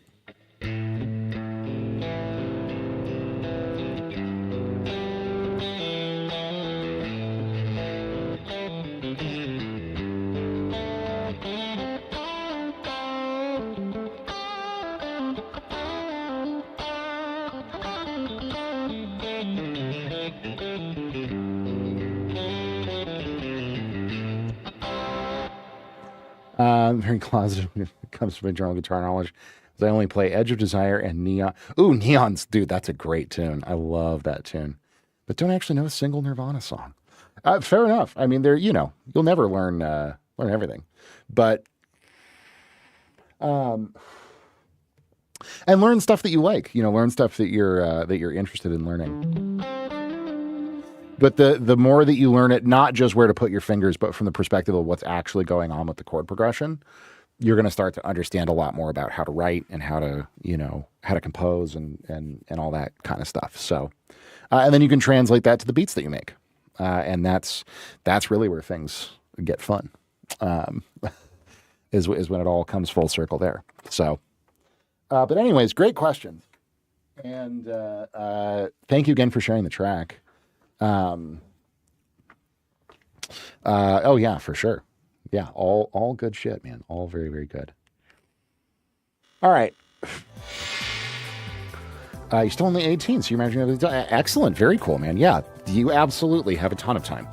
I started playing bass when I was 11 but I only started taking guitar super seriously 4 or 5 years ago.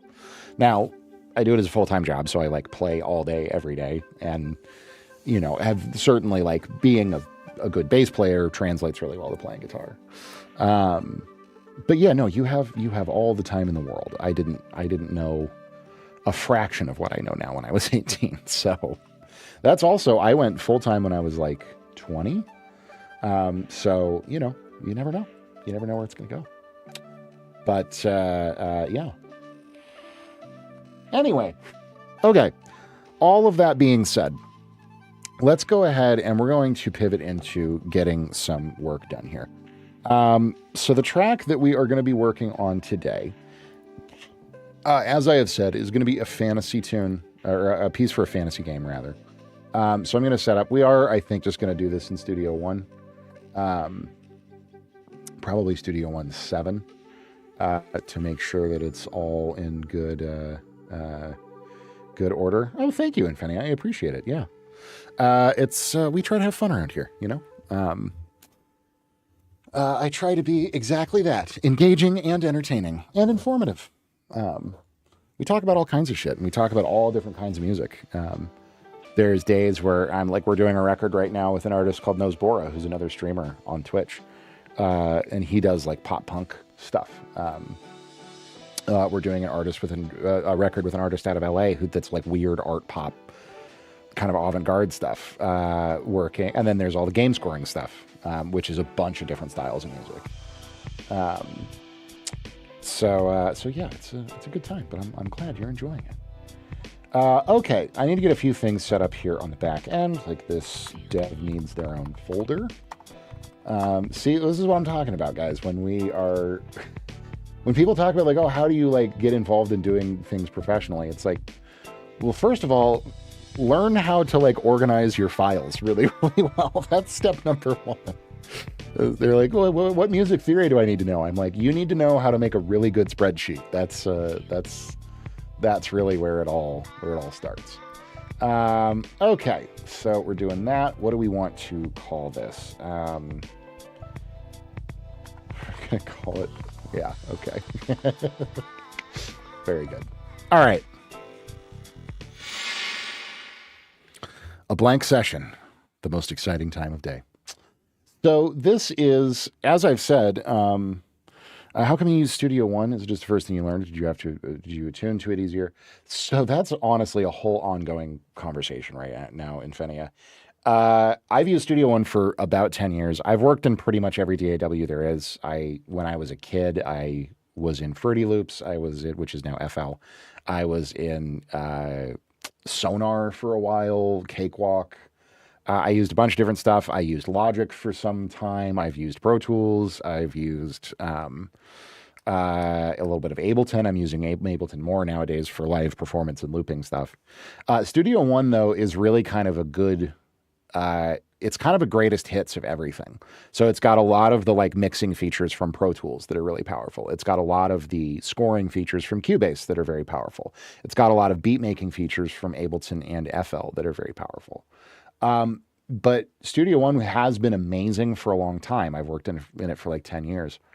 It has been getting buggier and buggier as time goes on. And then literally 2 days ago, they announced that it is no longer going to be called PreSonus Studio One. It's now going to be called Fender Studio Pro, because Fender, the guitar company, bought PreSonus a couple of years ago.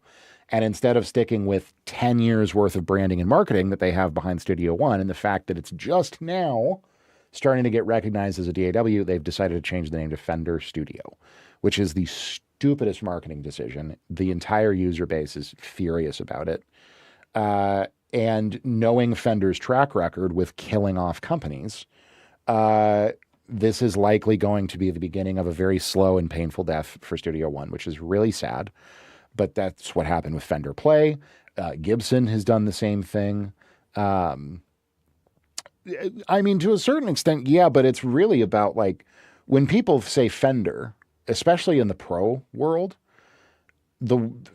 obviously the Fender invented the electric guitar. It's a legacy brand. It's a heritage brand. It's very, very famous. The issue is that for the last 30 years, Fender has slowly been becoming this giant corporate conglomerate. It's owned by a venture capital group that specializes in automotive accessory retail. Their guitars are not nearly as nice as they used to be. They have tons of QC issues. They outsource like crazy. And they have now a history, like Fender Play is a perfect example. Their like learning subscription service did so poorly, they fired everyone and completely shut the service down after a couple of years. They tried to launch a line of studio monitors that sounded awful and were like cheap knockoff plastic garbage that nobody bought. They do not have a very good track record these days. PreSonus also was challenged by the fact that most of what PreSonus makes is like really affordable, kind of cheap plasticky interfaces that, oftentimes would break and all this stuff. So PreSonus was already fighting against its own reputation with Studio One. It's finally in the last couple of years started to be taken a little bit more seriously by people because it's an amazing DAW. It's really, really powerful. But now that they've branded it Fender Studio, it makes it sound like an iPad app that teaches 12-year-olds how to play, a G chord. That does not sound like a pro level DAW at all. So I'm about ready to switch to Cubase. Like I literally have the Cubase trial downloaded. and am really considering switching over because between it being really buggy, they just launched this Fender Studio version 8, which I downloaded the other day and immediately has bugs that make it unusable. I have 2 clients waiting for files I can't send them because of the bugs in this build. I can't look clients in the face and be like, yeah, I use Fender Studio. Like, it just sounds silly. It sounds like a toy. And that's kind of a silly thing to be mad about, but like reputation and trusting, people pay me a good amount of money to do what I do, and they need to trust that I'm using professional tools. I already have to explain why I use Studio One all the time. And that's fine. But, then trying to convince somebody is like, oh no, well, it's called Fender Studio Pro. I know that sounds a little silly, but no, wait, hang on. It's like, no, I'm just going to switch to Cubase. And people go, what do you work in? I go, Cubase. They go, great. Hans Zimmer works in Cubase. Awesome. End of conversation. Like, I trust you. You're a professional. You know what you're doing. I don't want there to be asterisks and caveats and discussions about whether or not the thing I use is not a toy. Anyway. Yes,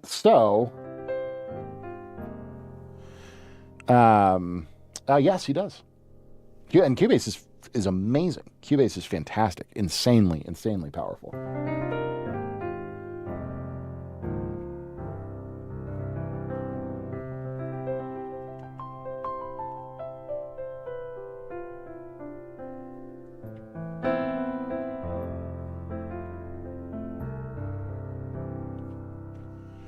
Lovely. So the piece that we need to start working on here, Keith Boy over on YouTube. I'm from New York City. What's the vibe for today? That's exactly what I was just going to talk about. So this is going to be just kind of a general purpose fantasy piece. This is a very kind of low budget slapdash game, but they want to invest some money into their trailer. So they don't want me to talk about the game itself, which is fine. Not everybody always does. But it is a fantasy tavern management situation. What's up, Jacklow? Good to see you, man. Thanks for stopping by. Love to you too, buddy. But they want somewhere in between a main theme and a piece for their trailer, so it should be relatively high energy. It should be a little quirky, a little lighthearted. They said even like a little bit of silliness is fine. So,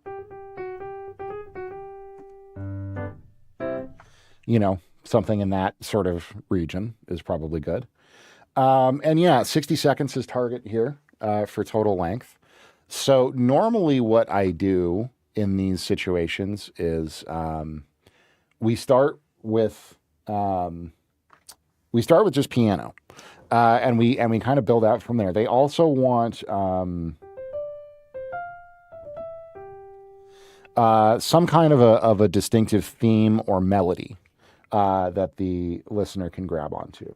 So that's probably what we're going to start with, is trying to think of a nice little thematic sting or cue.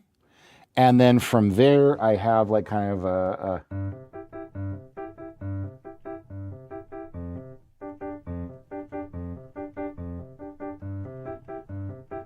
pizzicato and cello and basses and stuff. Probably some French horns in there.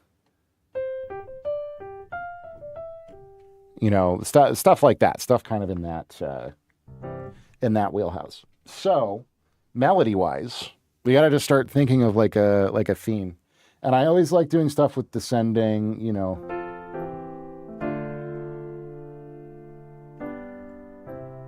is always really, really nice. And I kind of want to play around with some modal interchange ideas.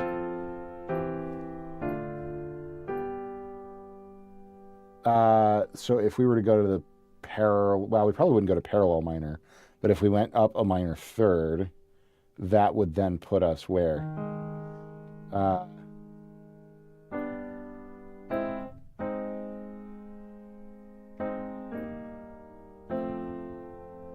Yeah, so it'd be like kind of a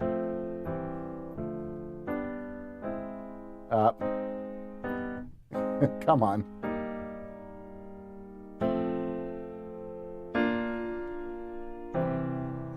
Ooh, that's really nice, actually. Just right off the bat as an idea.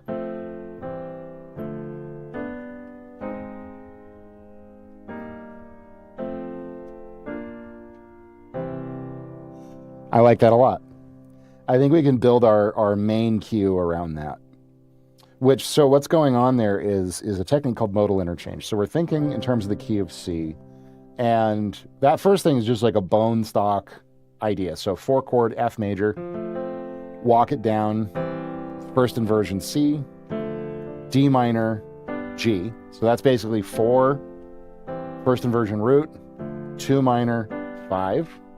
And then you interchange that shape, or you move into, it's not even really modal interchange, we're just moving into the key of E flat and doing the same thing.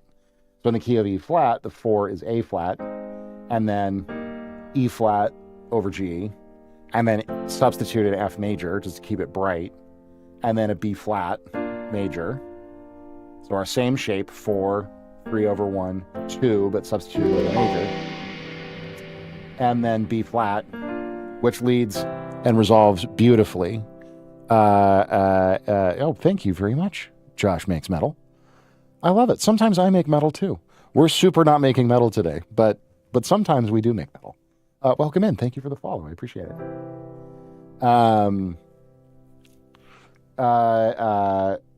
So yeah, 4, 1 over 3, or 2 minor, 5, modulate to E flat, up a minor third, which is a chromatic median is what we call that. 4, 1 over 3, 2 major, 5 resolves back around into the key of C. That's lovely. Because now we can do like a...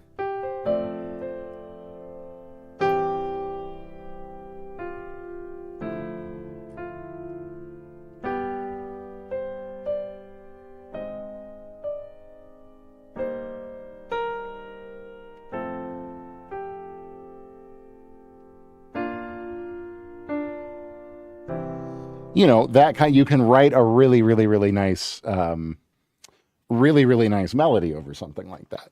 So let's get a tempo here. Honestly, yeah, right off the bat, about 120, maybe let's go like 124-ish. Keep it nice and peppy. So we're going to start, and I think I want like something a little bit, I'm definitely going to have to resubmit songs when I'm working on the D&D album. Yeah, oh, for sure, man. I super want to hear that. So I want a little bit of rhythmic interest here. So we're just going to start with, let me get a bar click in.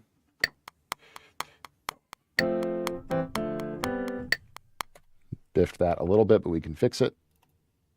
I think is going to be a nice rhythm. And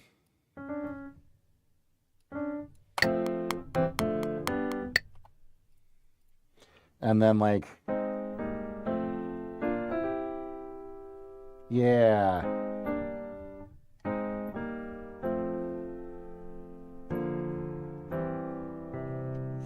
I might just do it straight. That little pushed chord is probably fine just in the first. So, and like none of this is keeper. This is like all just, you know, we're just scratching stuff out here.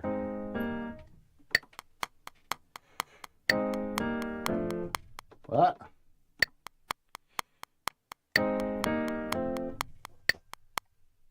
And then here, we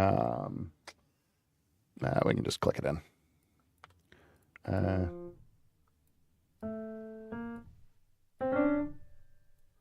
Like that, and then we'll end with a nice big.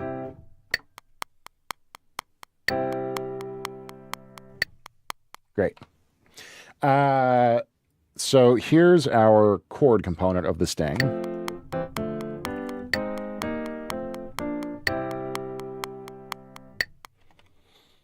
It's upbeat, it's jovial, and it's definitely, you know, has a fun, like, oh, let's manage a tavern kind of a vibe to it.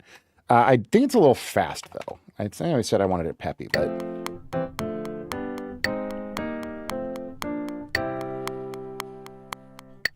yeah, 116.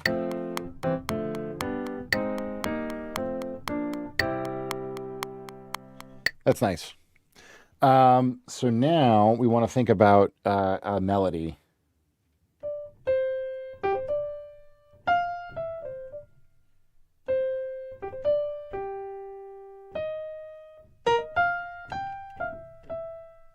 Oh, there we go. That's nice. Let's hear that.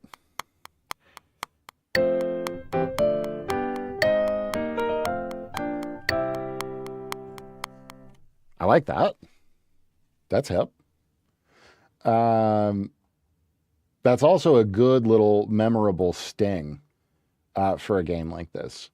Let's even these out here a little bit.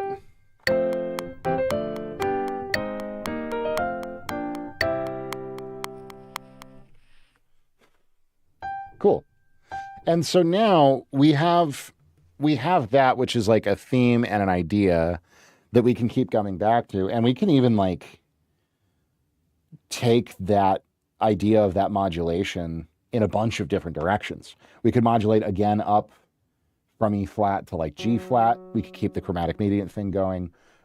We could go modal interchange from E flat major to E flat minor. There's like a zillion different potential things that we could do as we build out the rest of the piece. So our target length here again is 60 seconds.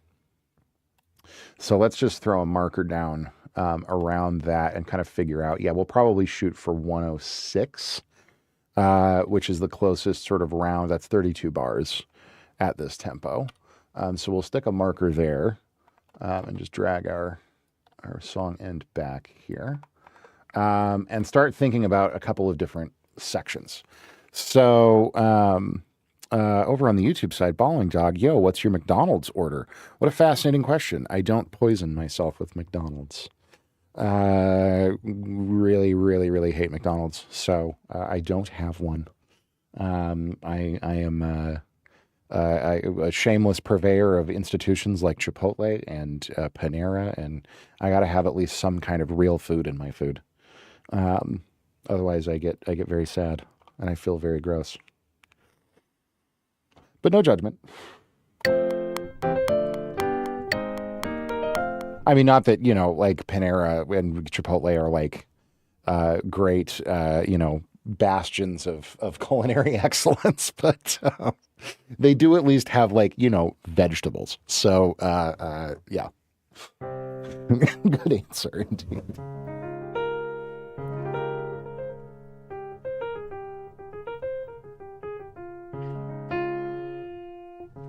That's a nice voicing.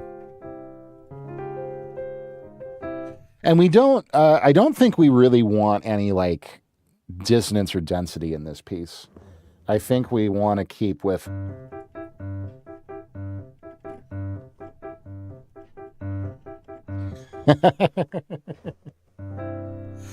Hey, Balling Dog, I'm not saying I'm perfect, but I try. And vaping is a hell of a lot better than you know, smoking a pack of cigarettes a day like I did when I was a wee lad.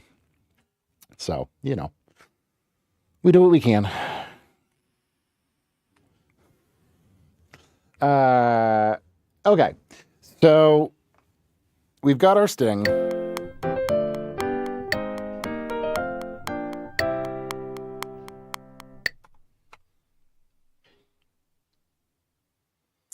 Now we got to think about sort of sections. So we can definitely at some point reference this.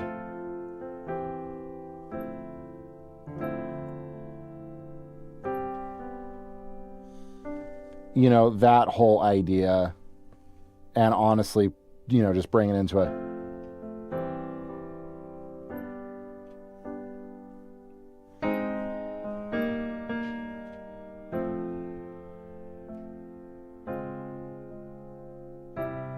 God, my ear is always going to want to pull things into just like jazz, you know, jazz world, because that's just who I am.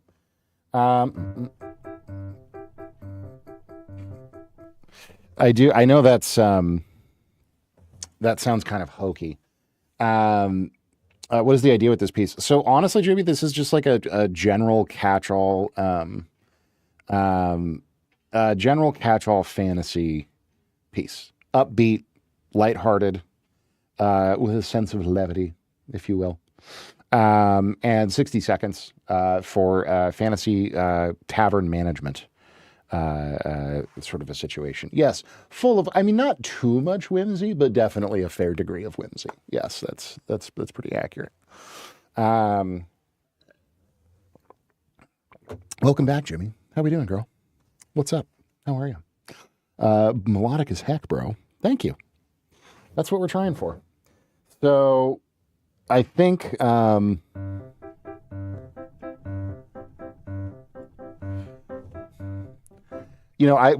leaning into like fantasy here. So we're really getting away from a lot of how I typically write, which is a lot more like progression oriented.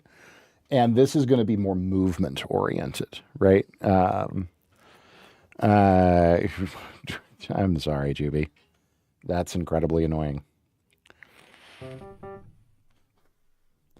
So I think, there is an argument for we just kind of like vamp on this for, let's say, 8 bars and then do something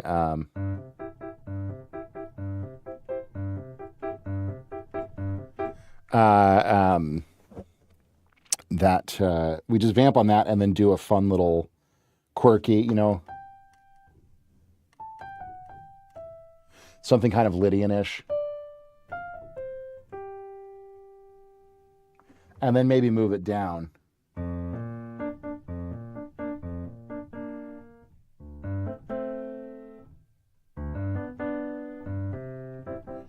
Somewhere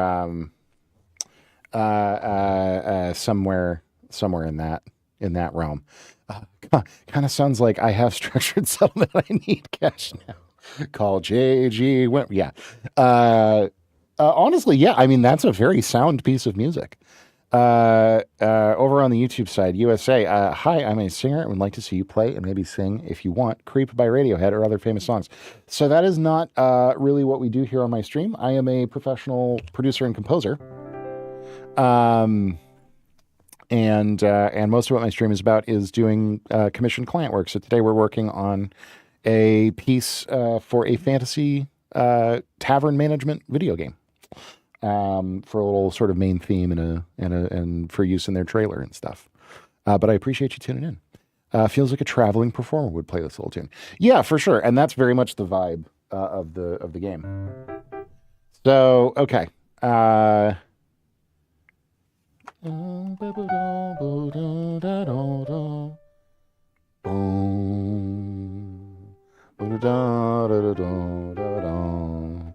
And then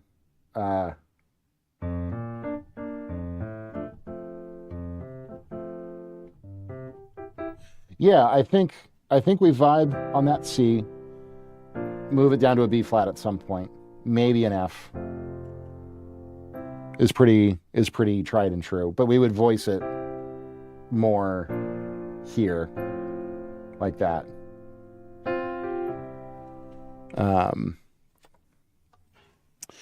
So the devs do not want me to actually talk about what game it is. They have their reasons for that.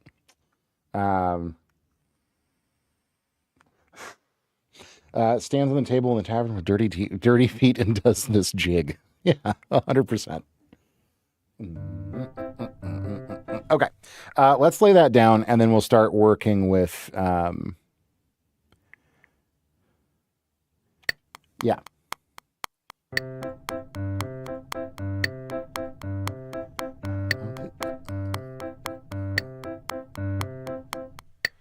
I'm just going to kind of put that there as a placeholder and then start noodling a melody. And then the melody is going to tell us where to place the chord change.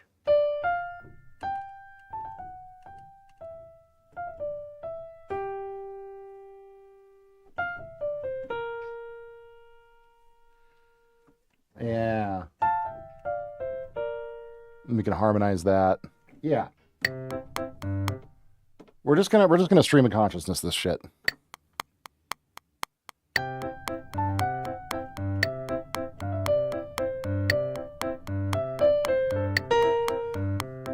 Yeah, and then that's where we can move it down. I hit that way too hard, obviously, but we can fix that. What's your favorite? Sounds so cute. Perfect. That's what we're after. Bowling Dog on YouTube, what's your favorite tree? You are full of fascinating questions, my friend. What's my favorite tree? Mangroves are very cool. When we were in Thailand, we went to one of the Thai islands, filming for Bard for my YouTube channel. And we went to Koh Lanta, which is a very, very cool, kind of very unsung island. And it's covered in mangrove swamps, and they're very pretty. Yeah, cherry trees are dope as well. Although cherry trees are kind of like overdone. In terms of like, God, what a fascinating question. Now I'm like actually thinking about it. I grew up in Colorado, so I like pines, of course, and aspen. And then from a music perspective, all of the great tone woods, your maples, your alders, your oaks for sure, your rosewoods, endangered now very sadly. There's a bunch of great tone, and then like really exotic, cherry and Jatoba, Ziracote, all these kinds of things. Watched a couple of episodes from your travel series. Oh, thank you. I appreciate it, Jacqueline. You went to Thailand. Talk about that. I lived in Thailand for a little while. Yeah, some years ago, my husband and I decided to drop everything and do the whole digital nomad thing. We started a YouTube travel channel called Nomadic Bard, because in addition to my work as a composer, producer, and musician, I also have done a lot of video work and sort of filmmaking stuff. So we bought one-way tickets. We went to Bangkok and posted up there in January of 2020, which was a very interesting time to choose to do that.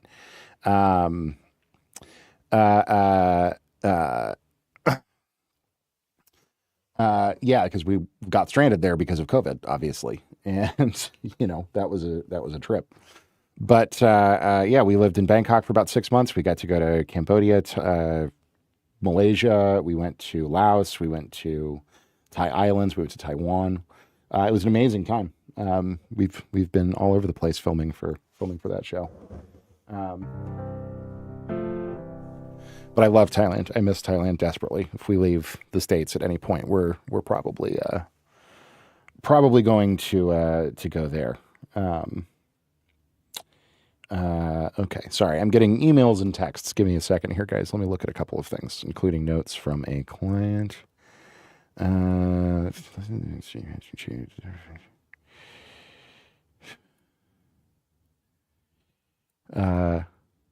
Okay, interesting. Sorry, mastering client with some notes. 6 years on, what's it like? Well, we aren't there anymore. Now I live in New York City. We were there for about 6 months though. We were there from January of 2020 to about July or August of 2020 is when we came back to the States. Well, and that's, if you like food, my God, go to Southeast Asia. Good Lord, their food is just out of control.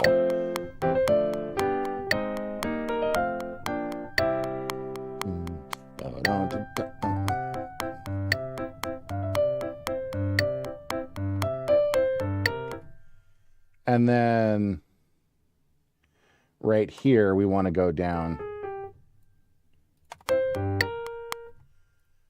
We want to go down.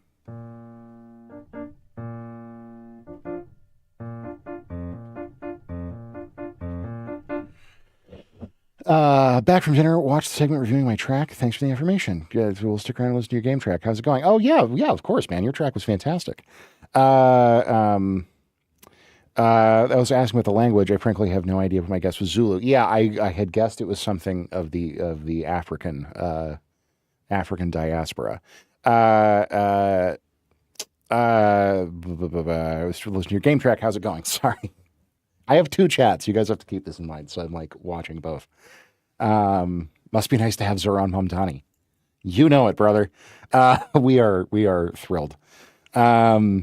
found it under Afro House or something. Yeah, for sure. No, it's going well. It is just like a twinkly, fun, kind of cute little theme for fantasy tavern management sim kind of a thing.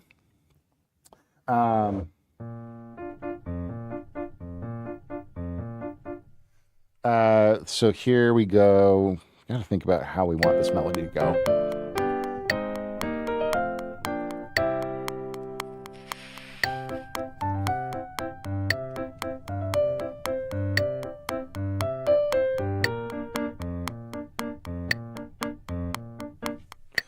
Yeah, that's good. And then the question is, where do we go from there? I know I said F.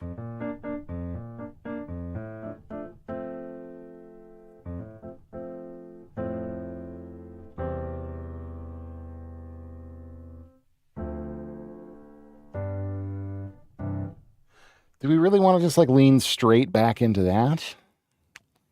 That like walk down idea. And then we can go.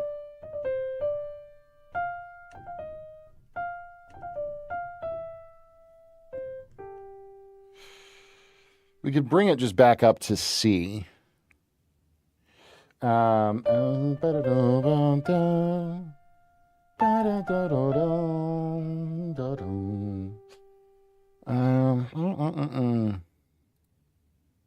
Here, we're just going to keep doing the same thing.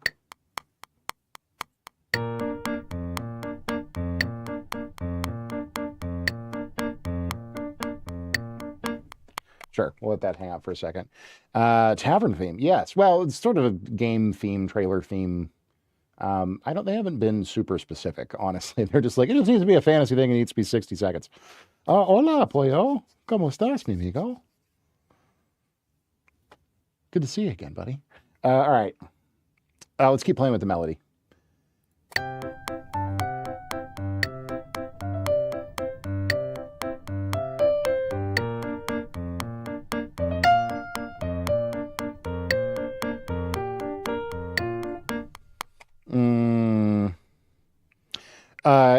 I really don't. I mean, they were like, we don't. They were like, we don't really have a strong vision for this. I think it is it sounds like they're mostly in the concepting stage. I mean, they sent me some art from the game, it looks very, I kind of get the sense it might be just like I don't want to call it shovelware because that's very mean. But it's a fantasy tavern sim. There's a lot of them out there. So I don't think they have a really strong sense of like, oh, we want to reference all this. And like the characters have really compelling personalities and all this stuff. I don't know when the game is shipping. They have been scant with details. This was a referral from another client and they were just like, hey, here's some art. Here's a basic outline of the game. We need a piece that's 60 seconds. It might, I am telling you everything that I can tell you about it, Bowling Talk. Have you played Borderlands 2? I have not played much of the Borderlands series. Most of my gaming the last couple of years has been VR stuff. I had a long affair with Destiny, as well as Warframe. I was very into Warframe for a while. Now No Man's Sky has been the latest thing. But no, Bowling Dog, this is the nature of the game sometimes. Like you are open for clients and people sometimes come in and they don't like I have had projects where I have multiple, 3-hour-long conversations with the dev going over every character and every square inch of the game. I have gotten pieces where all I know is a couple of sentences about what I'm supposed to do. And, Tiny Tina DLC and BL2 has some fantastic fantasy music. Oh, interesting. All right. Very cool. Let's see here. Christina on the YouTube side. Greetings from Moscow. Oh, wow. How are you? I'm good. Greetings from New York. I'm just trying to figure out what direction the melody should take here. Because I know ultimately this is going to end up in a... I'm probably going to go for 2 or maybe 3 section ideas here. And then we'll bring it back around to, we want it to close out with the main cue here. Like that. something like that. So this section, we're probably shooting for, here-ish to end it. And then we'll move into a second thing. And I already kind of know what I want the second idea to be, which is just expanding on the walk down idea. So playing more with this.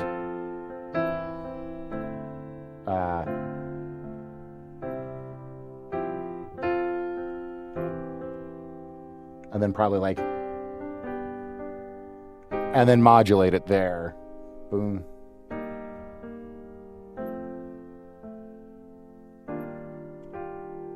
And then that's maybe where we could go outside of the whole, go into things with a little bit more tension. Got a balanced client meeting just flew in. I gotta attend. Oh, Jesus. Thank you, Super. I appreciate you, man. Have fun. Have fun with the client. That sounds lame. But I know the jam. We work all the time. So anyways, yeah, that's going to be the second section, is just going to be like taking the main cue and expanding out. So I think, as long as we can get some good meat on the first section, then a second section, then probably go back into something that feels like the first section, and then close it out with the main motif, I think that's going to be a really good, I think that's going to be a good structure for us. So, okay, melody.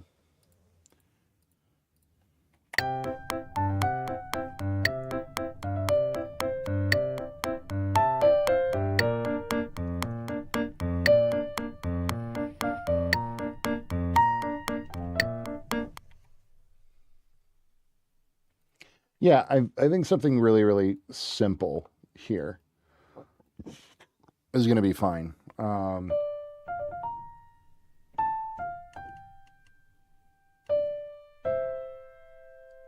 And then that's a good spot to go back into, or to go into this second section that I'm hearing.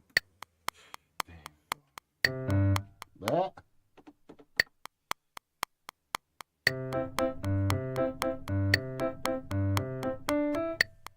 And then that's where we're going to lead into the second section.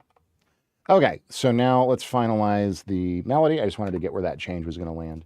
And then from here, probably these 16 bars here, 8 bars there is going to be our B section. And then that'll give us a chance to go back into the A section, probably with some more harmony. And then we'll close it all out with the main theme. Okay, let's get a melody dialed in here.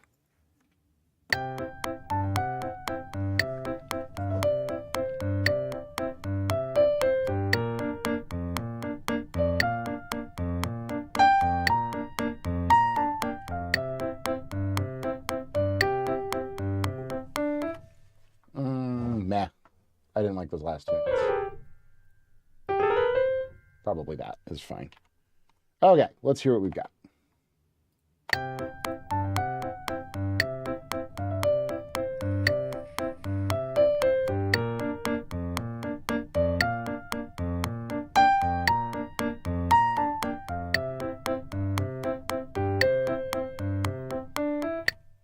Yeah, I think that'll work. I might workshop it a little bit more, but it's fine for a general direction and a placeholder for now. Okay, so now we go into a little bit of this more movement-oriented.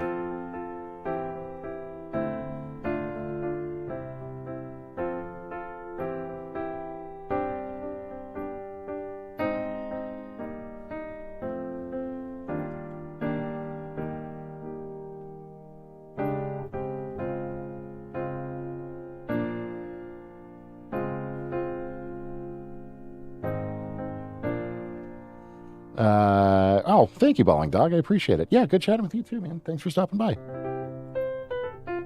I am live every day, Monday through Friday, starting at 2 p.m. Eastern.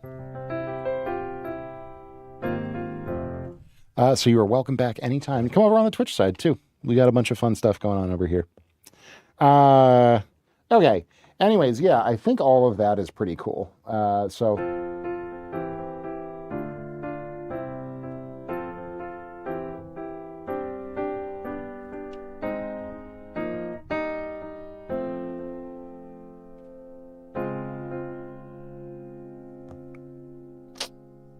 Yeah, that actually kind of works. Yeah.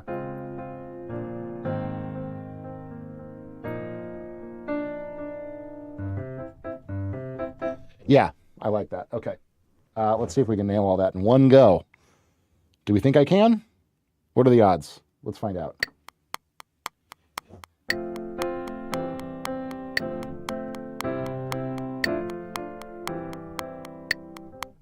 Nope.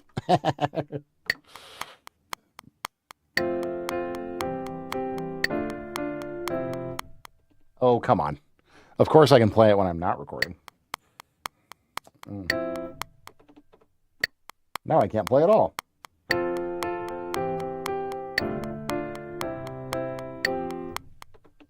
Come on.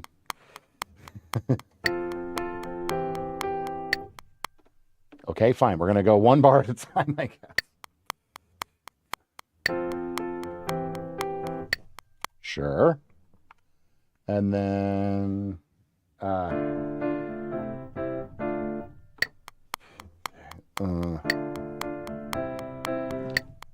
great. This is what I'm saying, guys, when you're like, oh, I have to be this amazing musician to do this, score a game. No, you don't. I'm a fucking terrible piano player. But we get it done. We get it blocked out. And then we're going...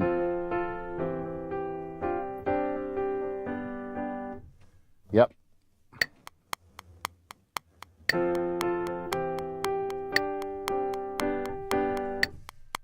Not as clean as I would like it, but that's fine to get the point across.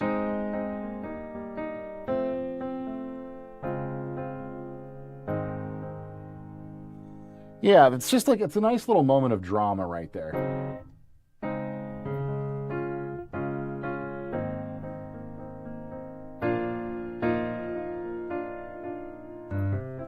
And it resolves really nicely back into that with basically like a modal interchange substitution on the 5, where it should be a G resolving to a C. Instead, it's a B flat resolving to a C, right? Music theory in action. Okay, where am I at on this whole mess here?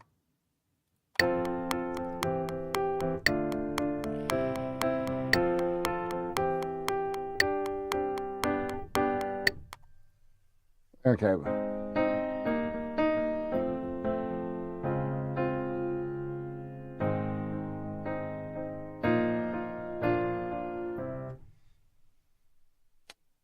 Okay.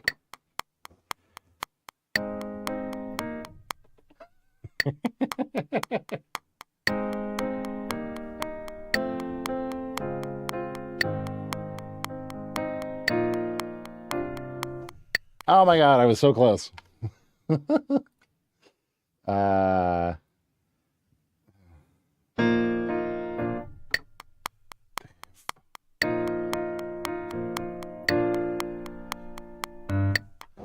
then there we are going to go back to, oh God, this is going to line up damn near perfectly, isn't it? Just let it breathe for an extra bar there. And then that, oh guys, love it.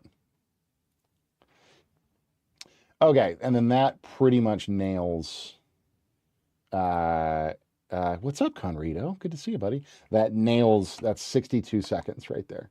Okay, so let's listen to the whole thing, and we'll do some, we'll play with the melody over the, and maybe even the chords over the second time we come back around to the A section. We'll give it a little bit of additional movement. But for right now, our sketch is...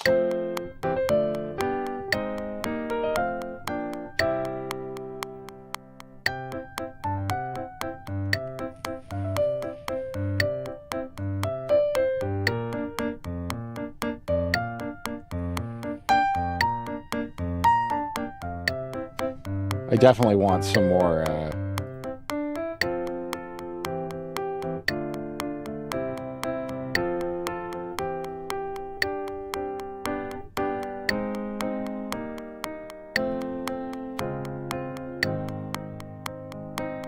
just a little bit of a moment of drama there. And then back to this.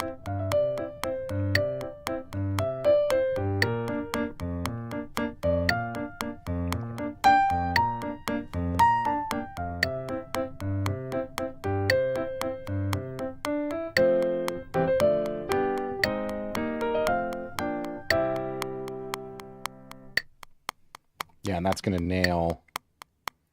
That's gonna nail like a minute 5 thereabouts. So we could maybe even bump up the tempo and try to get that pretty much bang on. Like if I brought it back up to 120, that gets us bang on at 60 seconds to the last chord.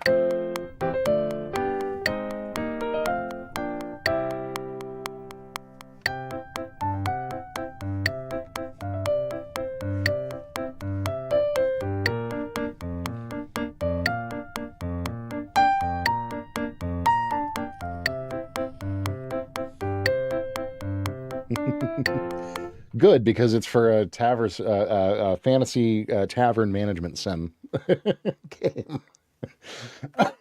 So honestly, that's kind of perfect. Thanks, Conrado. I appreciate it. So yeah, now we have our main idea sketched out here.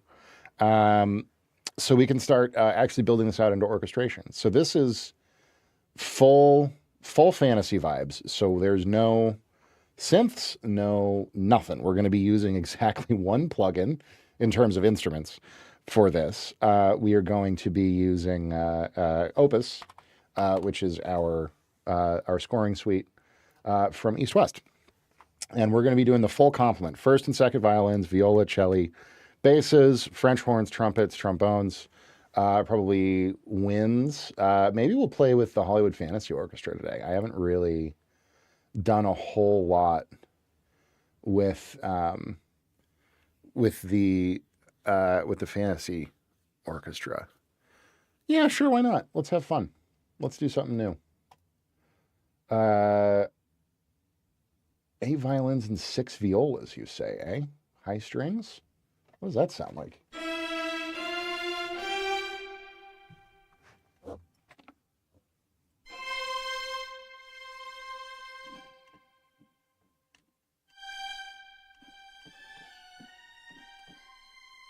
That's right at the top of its range there.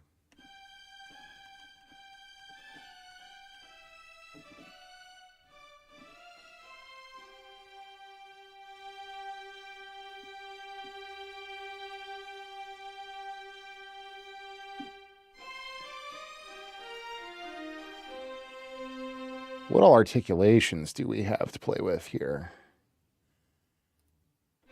Not many. Sostenuto, accented,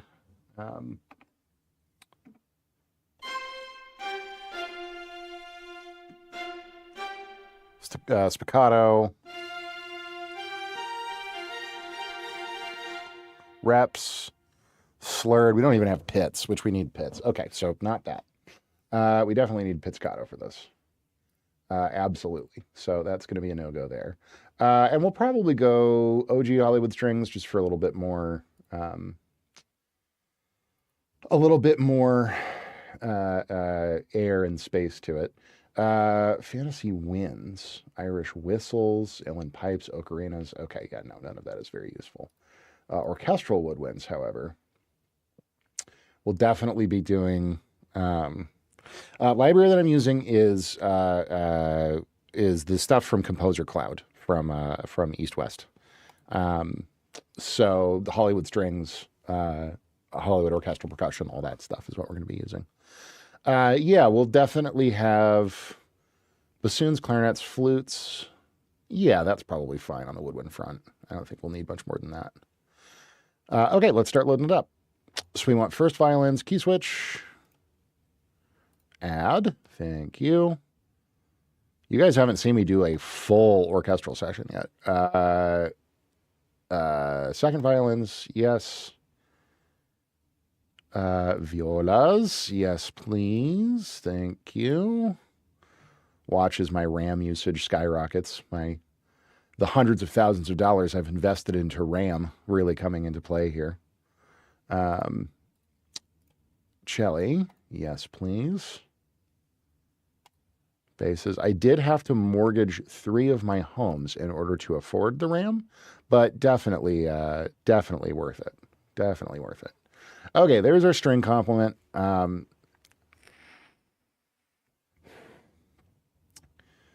Now we're going to go, I do think I actually might want like a dulcimer in there perhaps could be interesting. We're gonna go. Who's next? Brass.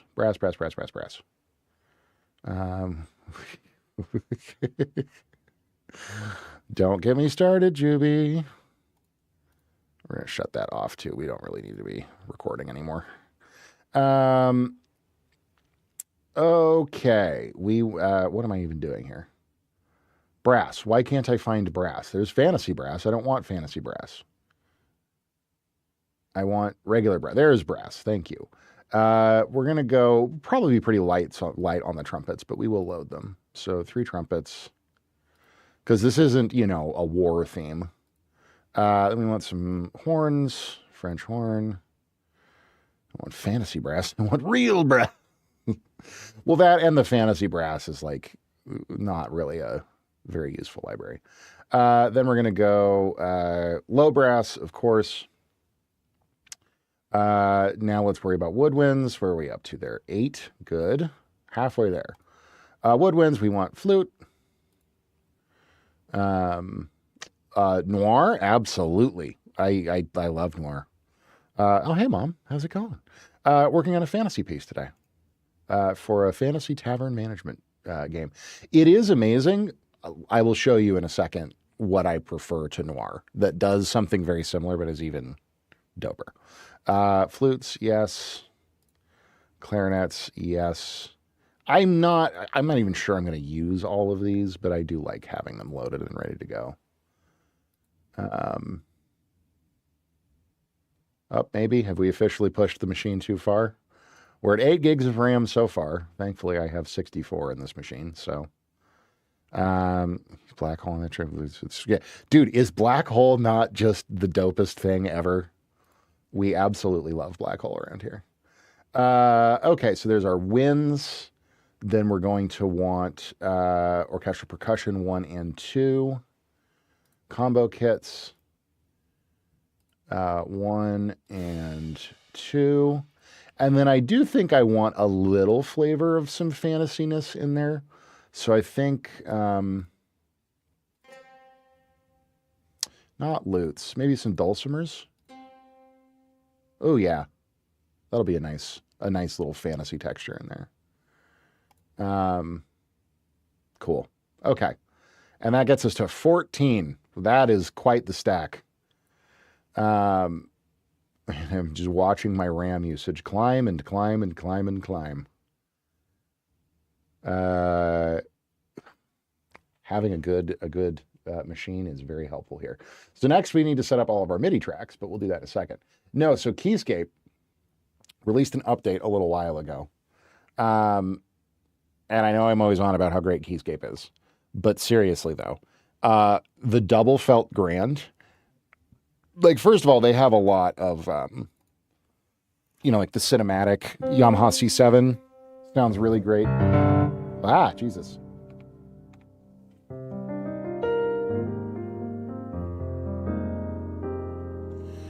Sounds really, really nice. They also then have dark score is great. This is very noir-esque. Same company, yeah, Spectrasonics.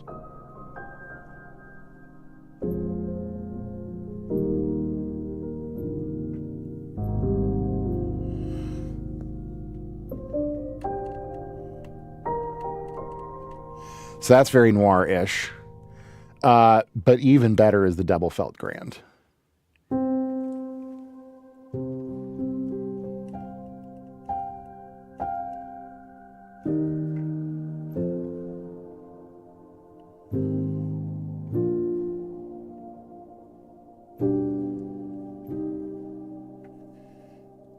That's cinematic. My favorite one, though, is the deep.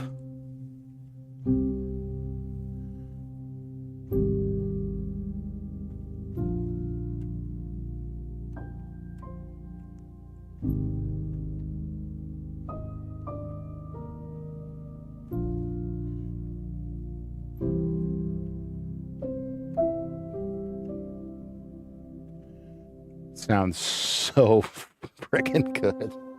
Shimmer Wash is also, it's much brighter, but it's really nice.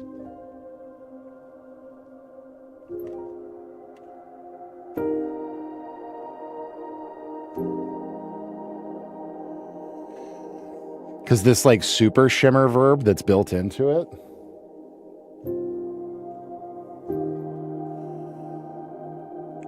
So good.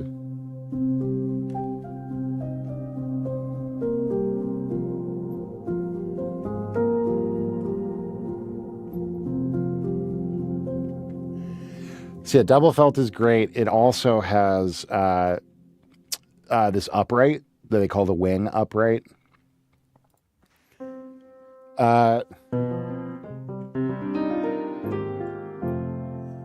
That is more like not the Gentleman. Is it the Gentleman? I think it's the Gentleman from Native Instruments.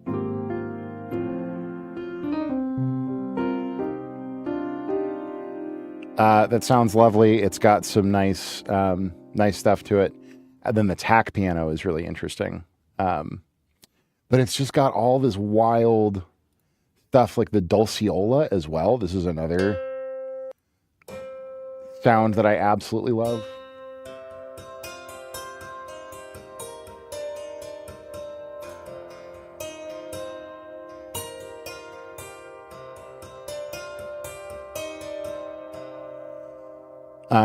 And they've got cool presets for that as well. Blah.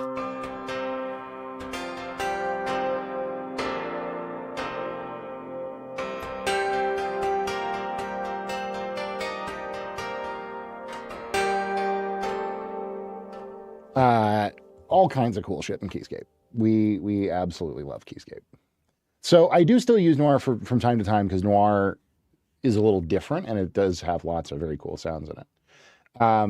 But Keyscape is just like, especially the double felt stuff, I'm like, it's Noir, but better. But deeper and moodier and just more sampled in more the degree of detail. Even if I just push the pedal. I don't know if you can hear that over stream, but they have sampled like every conceivable square inch of the piano, and it sounds and really responds incredibly well.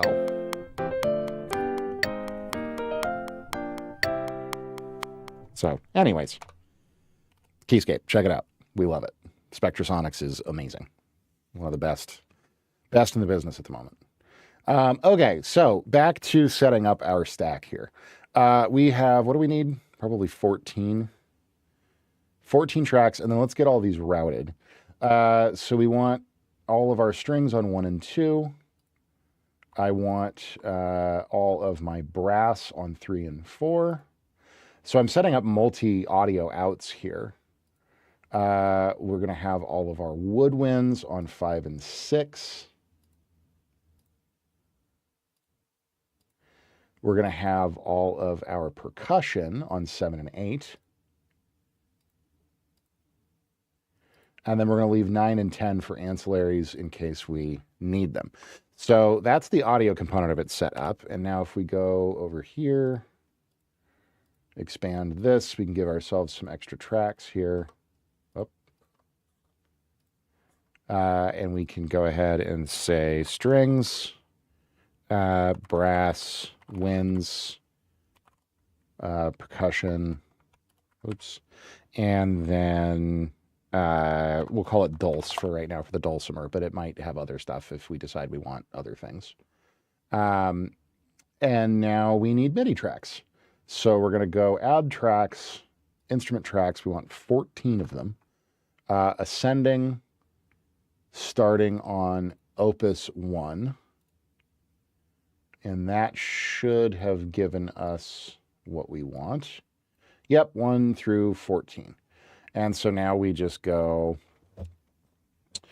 first violin, second violin, violas, cello, basses, trumpets, French horns, low brass, flutes, clarinets, bassoons, which gets all the O's because I think it's funny. Then you are going to be percussion 1, you are going to be percussion 2, and you are going to be dulcimer. And we're going to move the dulcimer up because it doesn't loaded it last. I don't want it all the way down there though. We'll probably put it at the top. Okay, now let's color code some things. Dulcimer, since it's probably going to be mostly doing melody, can be red. All of our strings will go orange. Brass can be yellow. Why not? Winds can be green. And percussion can be purple, because that's what it normally is. Okay, very cool. Then that can just be whatever, because it's what we're using for that, and then that can be whatever. Okay, so we now, if we run through this whole stack here, this should...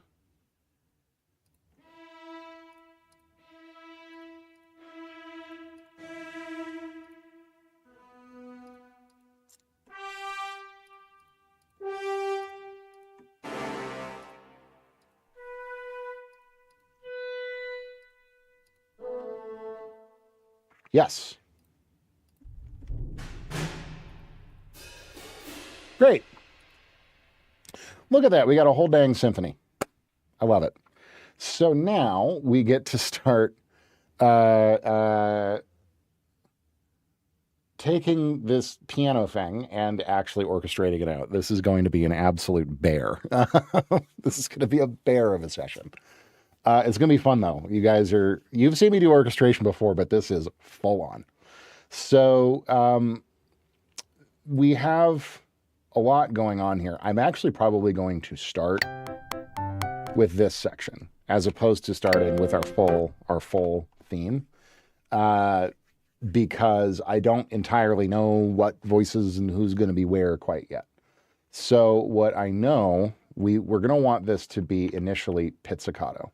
So there's going to be a lot of hand keying going on here. We're also, another thing that I want to do real quick here is we're just going to grab a random MIDI track and just record into it real quick so that we can get CC11 going. Cool. And then we'll go in here and delete that. And then we want to get this all set up nicely. So we have our lane. We're going to want 3 lanes, actually 4 lanes here.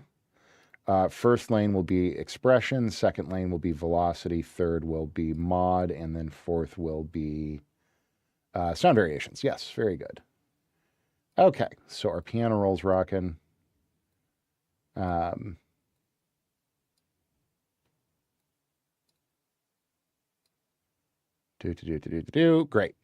Now we're going to just copy this down all the way so that all of these have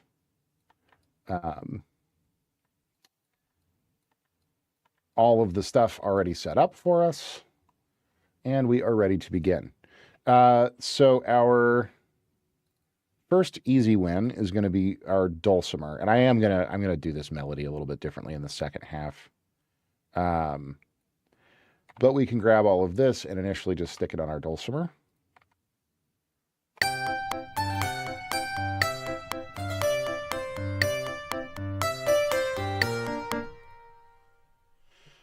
Just to get things started. So that's fine. Come on, Studio One. What's happening? Why are you not responding? Good. Save.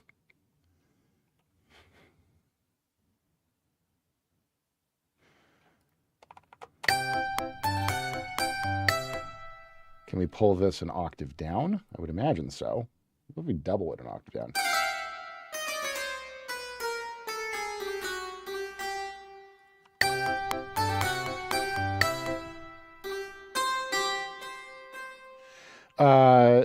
Migrating the save from Studio One to Cubase?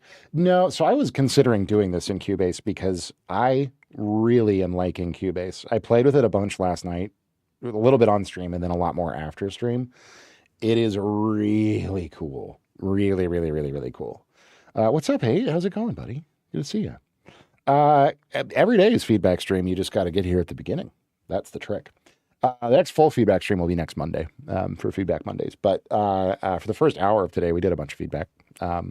Yeah, it's usually the first hour. So I go live usually at 2 p.m. Eastern time in the U.S. For New York time. Um,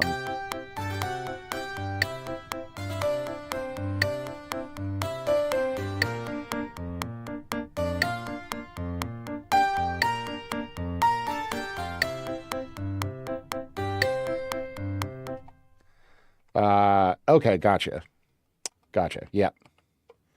Very, very good. So yes, that is when and we'll be live tomorrow. So we're also going to be doing a lot of humanizing of things here, guys, because I know it might seem a little bit counterintuitive to quantize a real performance and then rehumanize it, but it makes things a little bit more authentic.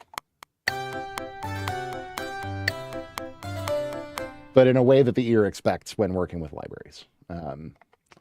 Excellent. Well, please, yeah, come swing back around, Hey Court. Right, today we're working on a theme for a fantasy tavern, a fantasy tavern management sim is what this is for. How is it more authentic? I mean, it's not really more authentic. It's more authentic in the sense that it's what most composers do with libraries. Feedback Friday is just going to be a regular stream now, and Feedback Monday is going to be when all the feedback is going on. Although I may actually take Friday off this week. It's what, Wednesday, right? Oh no, it's Thursday? Oh, I might not stream tomorrow then. We'll see. I don't know yet. No, because like most composers click things in and then they use Humanize. So it's more authentic in the sense that that's kind of what sounds right with libraries. Also, obviously I can play things in, but I'm going to go through and fix everything. And if I were to use my original performances on everything, it would be looser than even quantizing and then using Humanize. So Dorian mode, more Lydian-ish kind of stuff with some modal interchange is what we have going on. Or not modal interchange, but just modulation. Here's the full arrangement.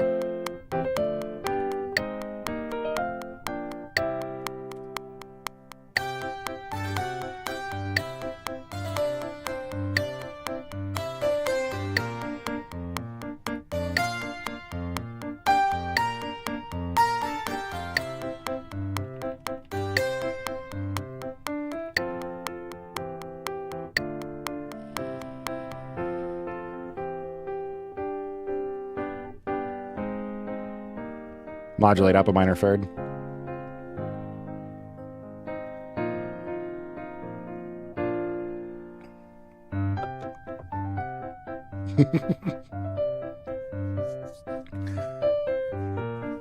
That's because it is, Juby.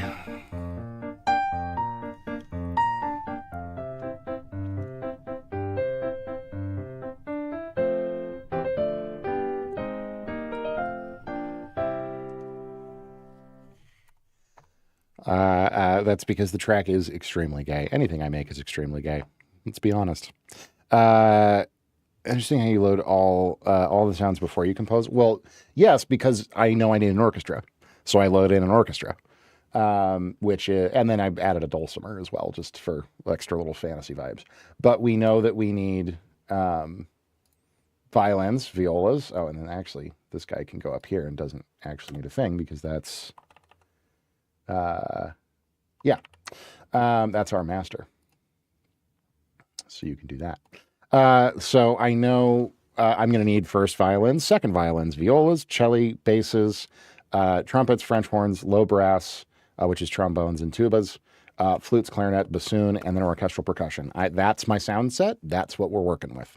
So I know I'm going to more than likely need and use all of those things for a piece like this. But what kind of music is this? It's fantasy soundtrack music, really. I mean, classical, quote unquote, but not really. Nathan Scott core, 100%. Most of you haven't mixed cinematic music with certain EDM genre. I mean, I think people have mashed up damn near everything they can at this point, I would imagine. But yeah, I mean, it's not something you super typically hear. If you want to hear that kind of stuff, check out Opal Wins, who's a good friend of the channel and pops in here from time to time. He is an amazing, amazing composer who does very heavy future bass and also extraordinarily good orchestral arrangements.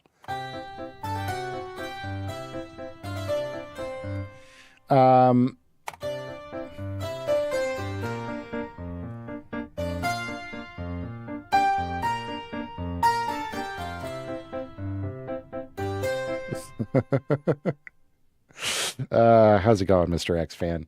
No brain rot animal meme funk today, my friend. I'm so sorry. We are typically the song request stuff is at the beginning of stream if I haven't really been doing it very much recently. But it's for all like jam along to stuff that people submit on drums or on guitar. But no, today we're composing music for a fantasy video game. No worries, Centrix. Thank you. Good luck with the homework.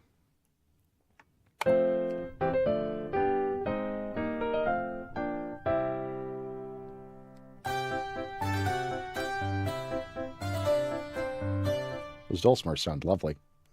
Okay, so let's first focus on our low end stuff. So we're going to grab all of this, and we're going to come down here to our basses. Whoa, not quite. Come on, go there. Thank you. And we want pizzicato here. So we're going to go. Where's our expression lane? Boom. Probably go mid-ish is fine. And then we're going to go sound variation down here. Oh, we need to load in that articulation. Where are you? Oh, good Lord. Yes, I want pits, not Bartok pits. Just plain old pits. There we go. Thank you.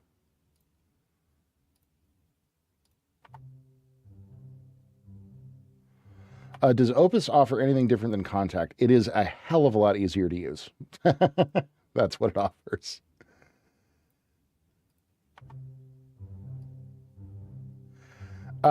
It's all very unified. And it passes through articulations like this, which is extremely handy and useful, which Kontakt generally doesn't. But it's just, instead of having Kontakt is a player and there's a million different libraries for Kontakt. So if you got a bunch of libraries from one specific manufacturer that are designed to work in Kontakt, they might be unified. But all of the libraries from the Hollywood Strings stuff that load up in Opus and all of the different libraries all work essentially exactly the same. And so once you learn one, you've kind of learned them all. And it's just, I find it to just be more streamlined and more stable in terms of how stuff is mapped. Again, the fact that it passes through articulations is really, really nice. So like CC Lane 11 is expression 100% of the time on every single instrument, no matter what. For the most part, or at least, dynamics in some way or another. So you don't have to learn a ton of different libraries. You just learn how Opus works, and then you can just start running with it. Okay, let's also probably have velocity here as an issue. There we go. That's good. And I actually want those an octave down.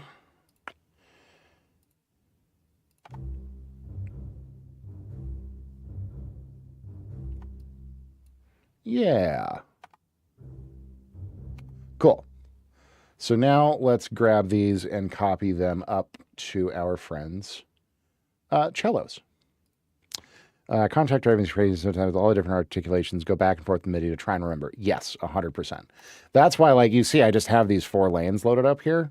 It's just going to be, they do slightly different. Like with the strings, CC11 controls expression, and modulation controls vibrato. With the brass, CC11 controls volume, and modulation controls expression. So they're like slightly different, but they do essentially the same thing. And it's always the same 3 lanes that control everything. So it's just a lot. It's a lot more streamlined.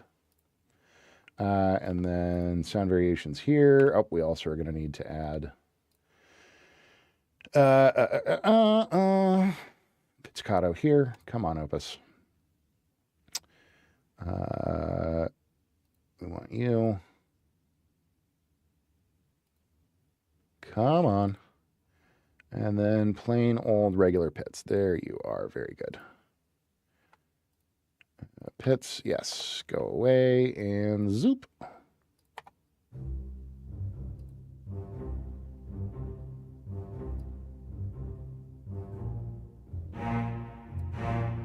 Whoop. That's in key switch range. We don't want that. Hey.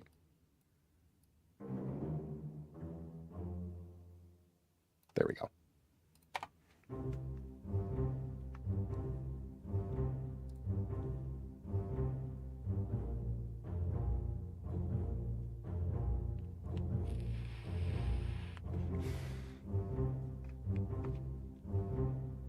Okay, that sounds very, very good.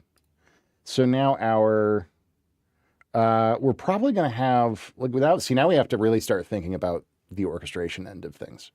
We're going to have probably violas and second violins doing the dun dun dun dun, like spiccato bowing.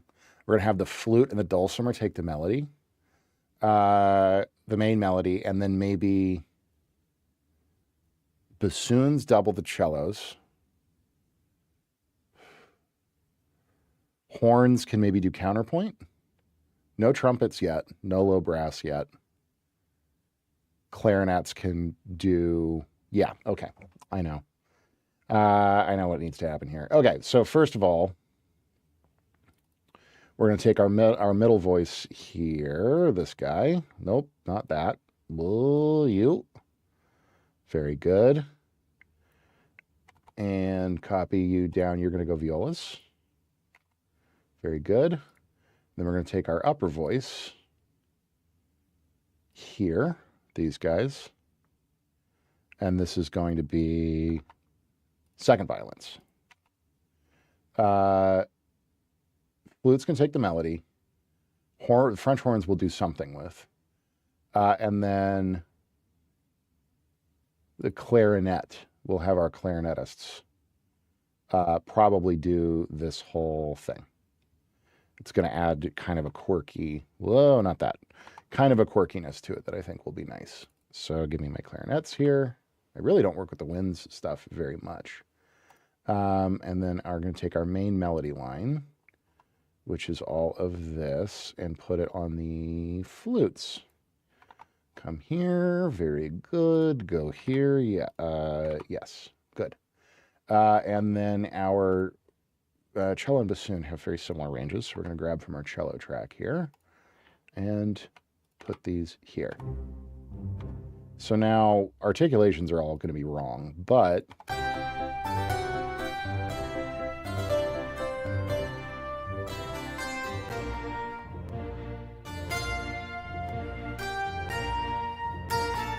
oh, right, I need to scoot those. Oops. So hang on, give me all of that, and actually, while we're at it, give me those two. Boom, boom, boom. So these actually all need to go right there. No. Why are you not locking on there? There you go. Not quite. Why in the hell is my quantize head? There we go.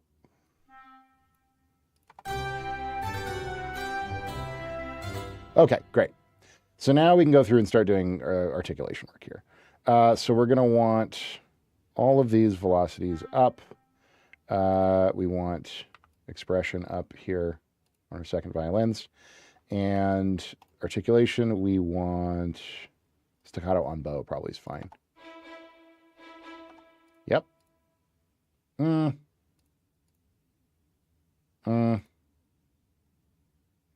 Marcato short. No. Give me staccatissimo, actually.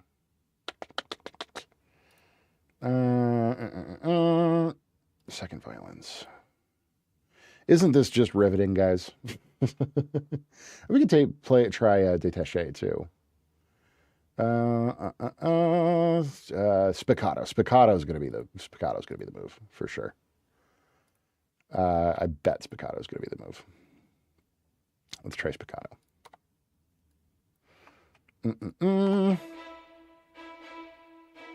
Yeah, that's nice and tight. Okay, violas. You guys, we want some of the same stuff. Give me détaché. Give me spiccato. Come on. Come on, Studio One.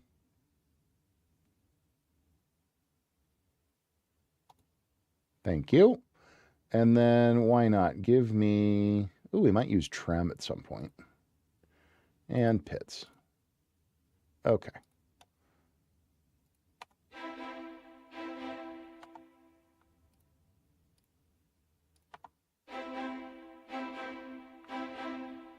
Lovely.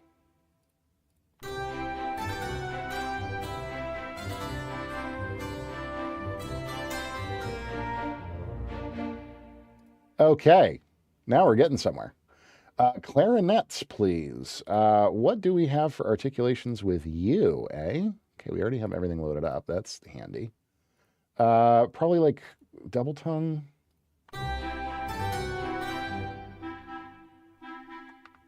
Totally. We'll try Staccatissimo. That's better.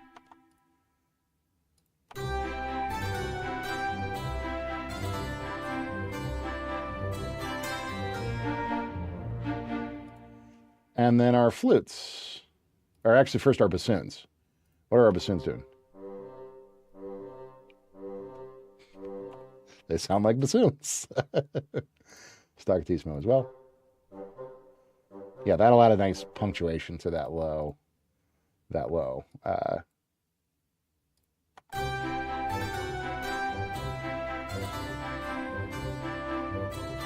Now for our flutes, this is going to take probably a little bit more work.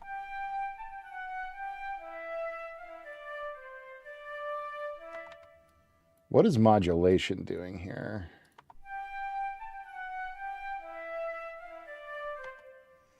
Probably accented. Nice. Okay.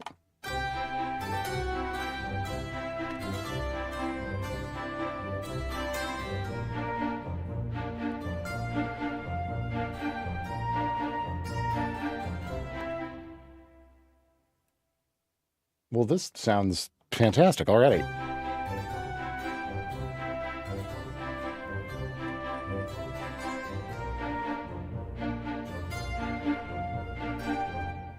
We'll have that sustain just a little bit longer here. And we're also going to go, and we're going to quantize note ends as well here.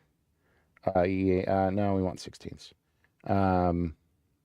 Oh, thanks, Stonic, over on the YouTube side. How's it going? Appreciate it.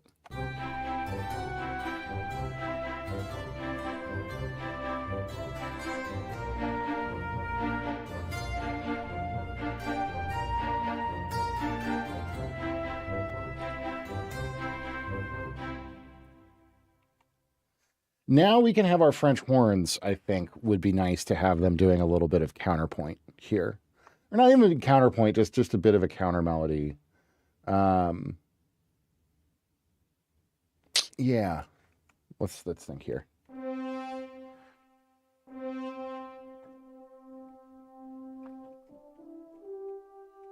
Yeah, something kind of low and slow. We're just going to hand key this in.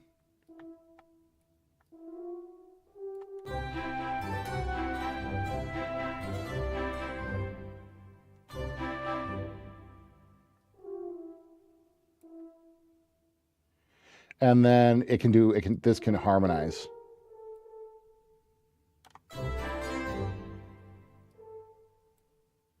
Let's see here.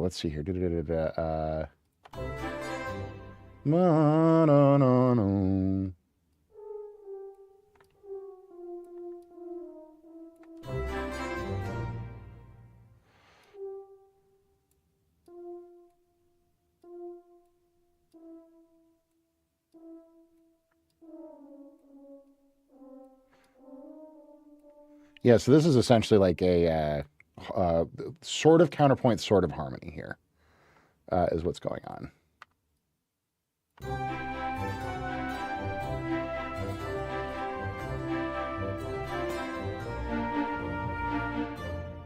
Nice. Okay. Look, guys, we're writing Fantasy Tavern music.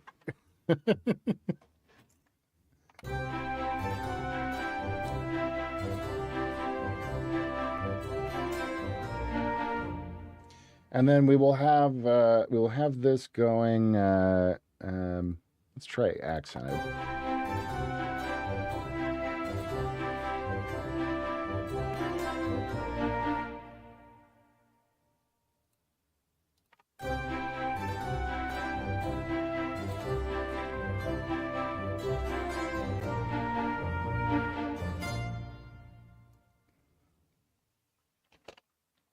Excellent.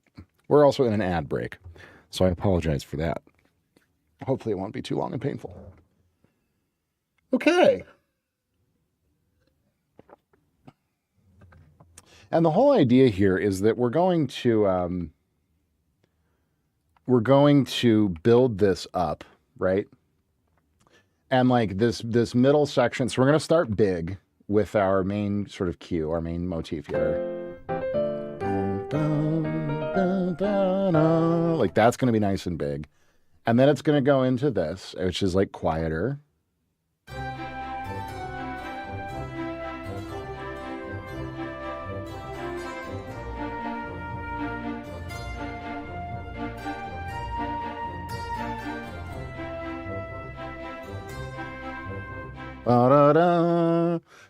And then it's going to get a little bit bigger, more legato.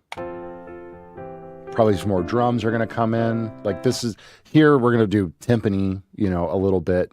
Maybe a few little accents, you know, ratchets maybe. Triangle here and there. Some chimes probably. And then this section will be bigger, fuller. The drums will come in a little bit more. We'll probably hand the lead off to like French horns, trumpet, first violin in this section, dulcimer too. And this is going to be more of a quartal harmony writing kind of an area. Oh, Bamboo! Have you been listening, Bamboo?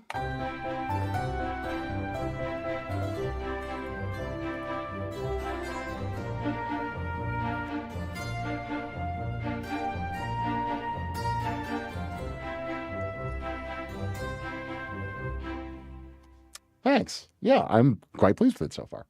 So then we get bigger. Like I said, lead goes to horns, violins, maybe trumpets.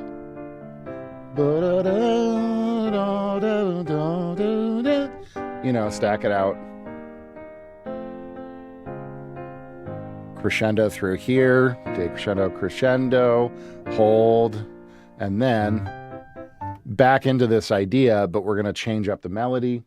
And we're probably going to change up the instrumentation and have the second time through be a little bit more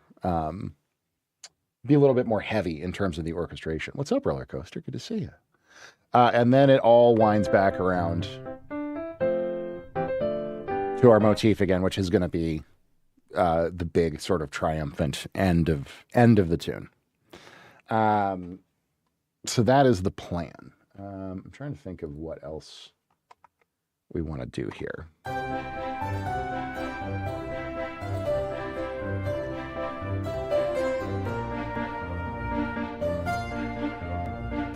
Oh, very exciting.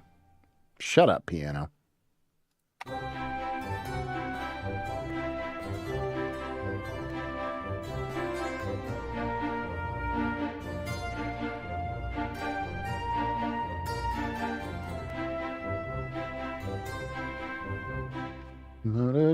And we'll get those pickup notes when we move into working on the next section.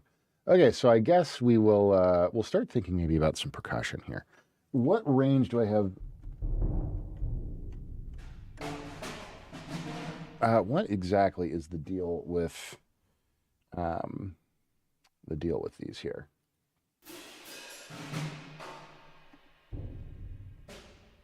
Oh, do I not? As Timp might not be a part of these. We might need to add timpani. I was in a piano room today practicing and found such a beautiful chord progression that you're using. Ooh, what's the progression? Ooh, tell me. I want to know.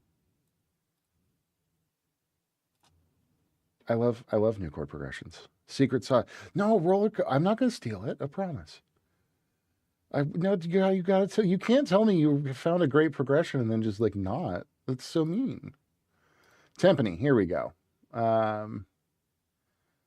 A return is sounding much more complete. Oh, thank you, Invenia. Welcome back. Good to see you.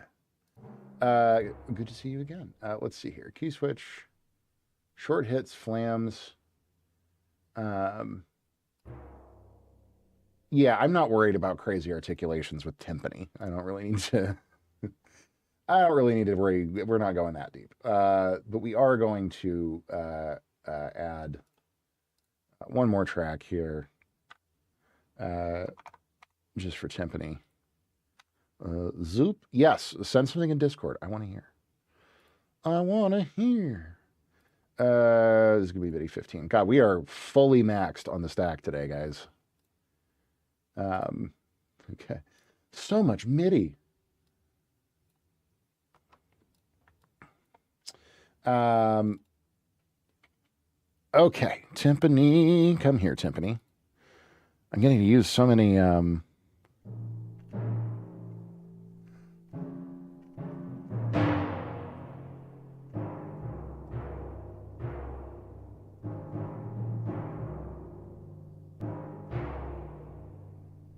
yeah, honestly, we're just probably going to be going.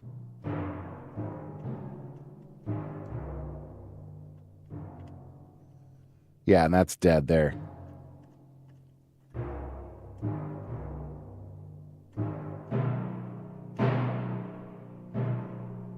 Timpanis are so weird. Trying to hear the pitch of them never sounds right to me, but you know.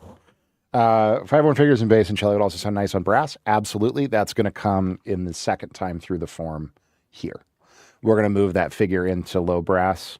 And when we have the horns take the melody here. And it's going to get a little bit brassier, a little bit brighter.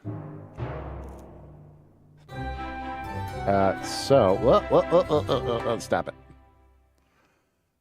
So we're just going to roll in some timpani hits here.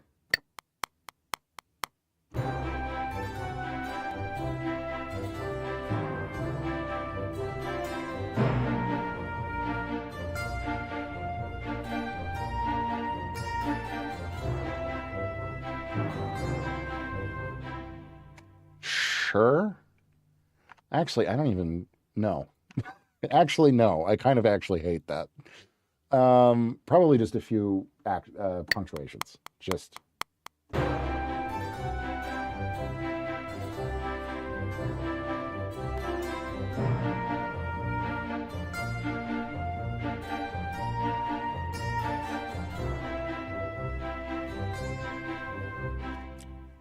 Better. Even those out velocity wise. Oh, my husband is calling me. 1 second, guys. I will be right back. Sorry. Oh no, where's my BRB? Right back.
Okay, we're back. Sorry. Thank you.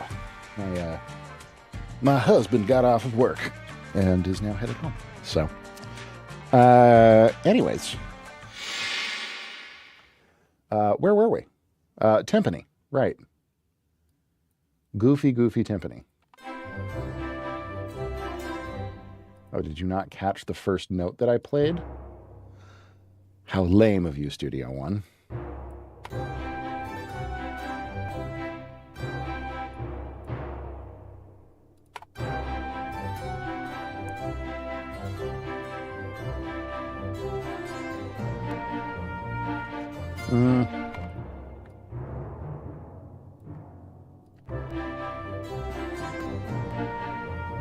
Sure.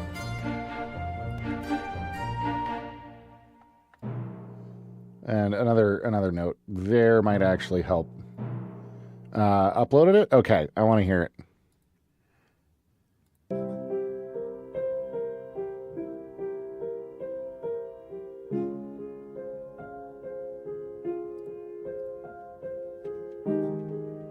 Ooh.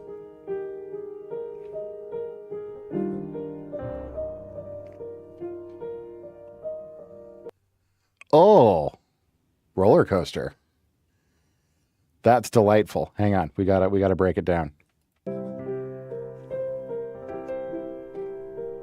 C dominant. Then what is this? A flat.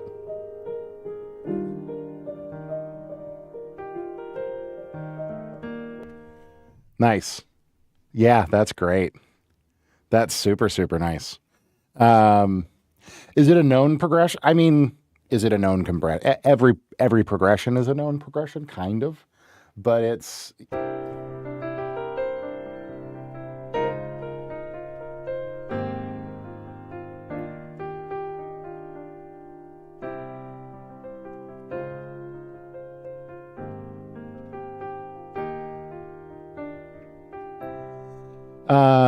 So what you're doing there, Roller Coaster, is a really great example, and I talk about it fairly frequently, of modal interchange. Which modal interchange is this idea of just like borrowing chords from other scales. So you start in C dominant, which would actually technically put you in the key of F.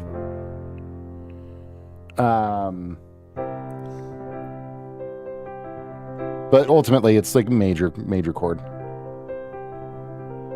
And then you go up to the flat 2, C flat, or D flat. Then A flat.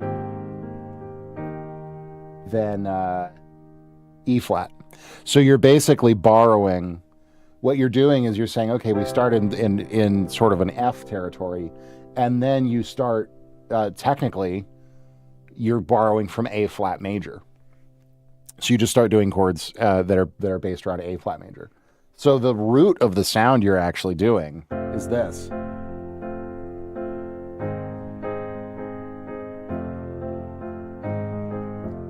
Right?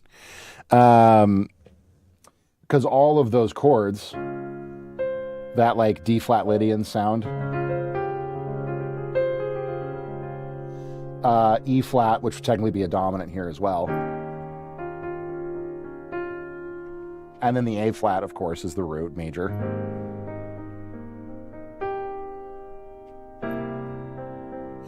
All live around that. So you're technically doing modal interchange and a chromatic median at the same time. So you're borrowing, like you start, your home base is F, but then you immediately modulate and start pulling chords out of A flat. Very hip, very, very cool.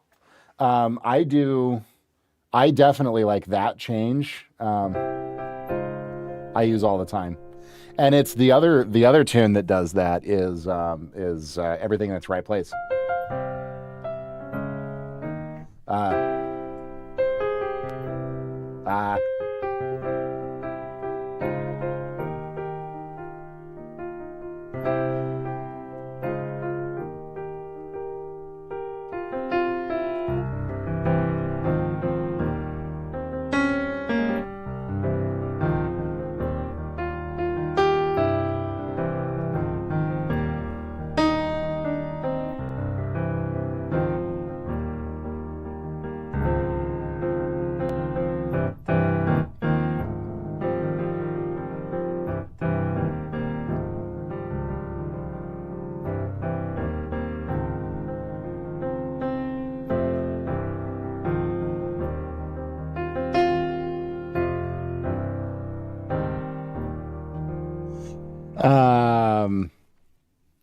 The lyrics for that song are so fucking stupid. There are two lemons in my head or whatever. No, yesterday I woke up sucking on a lemon is one of them. And then there are two colors in my head. That's the other lyric in that song. Everything in its right place. It's so fucking weird. But yeah, that's, if you're ever wondering, I don't remember what the original key is. I think the original key is A flat or something like that. But in C, it starts C major, flat 2, so D flat, and then up to the flat 3.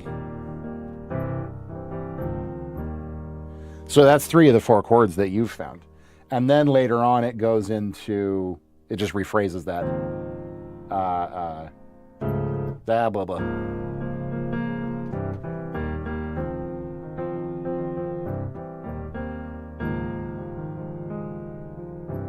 And then it starts going 4, 1.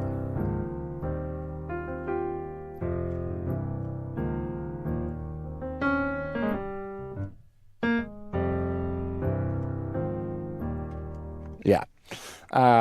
Great tune. Absolutely great tune. I've wanted to work up like a housey version of that tune for the live looping stuff. Eternally back burner.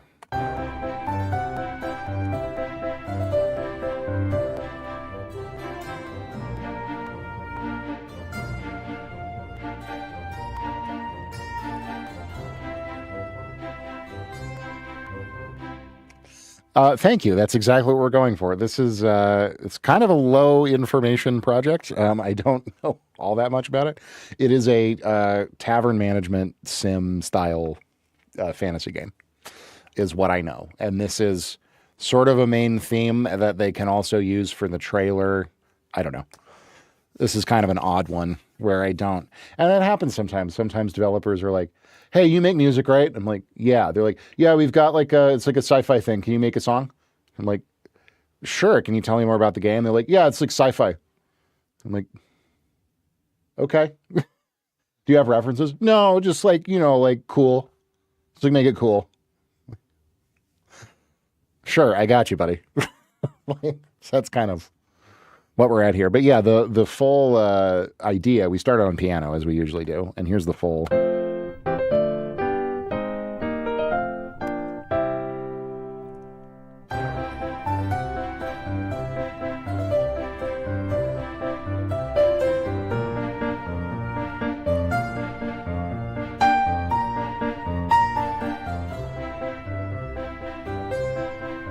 Then it goes second section.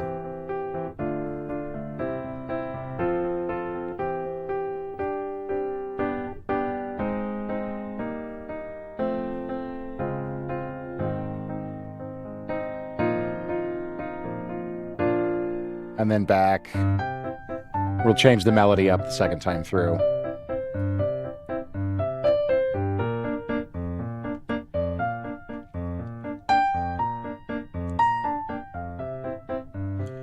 And then it just restates the main motif.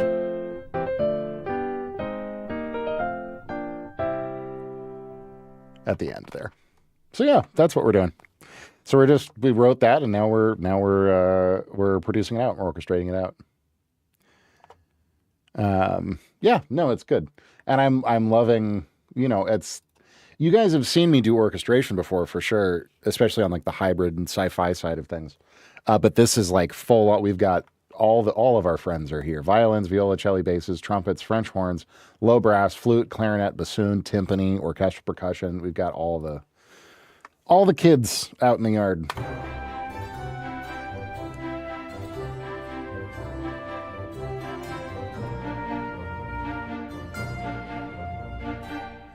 So now we're having our French horn double this whole thing.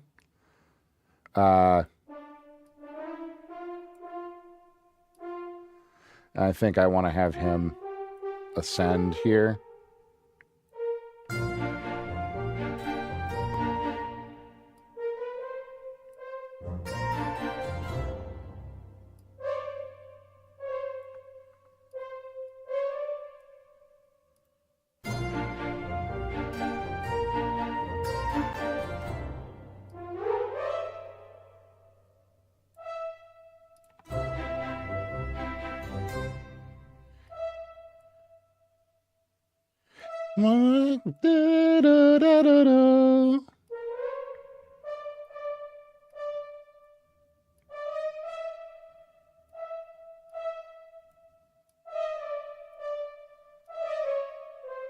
Pretty high for French horns, but that's okay. Yeah.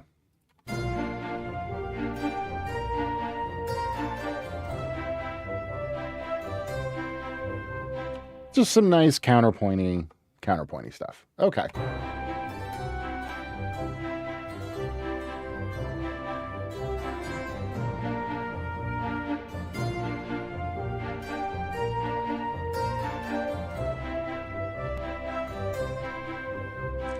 I still don't love that second half of the melody, but it's fine.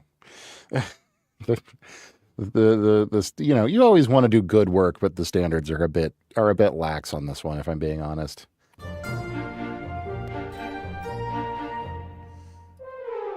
I wonder if I'll like it more if the French horns go down instead of up.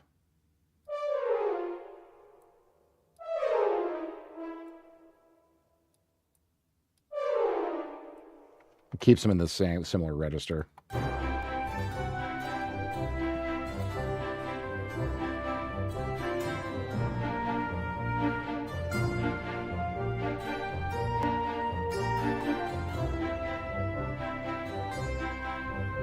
That makes it, that's nicer. That's definitely nicer. Because it mirrors what everybody else is doing as well, just shape-wise. And it plays, you know, the sort of how the chord tones line up is, or the, not chord tones, but how it lines up feels better to me. Okay, so that section's pretty well and done and dusted, I think. I don't really think there's anything else in there that I want.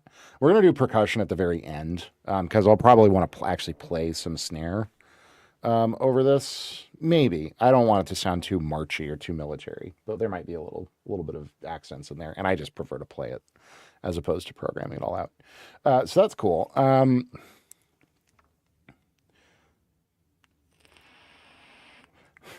What roller coaster?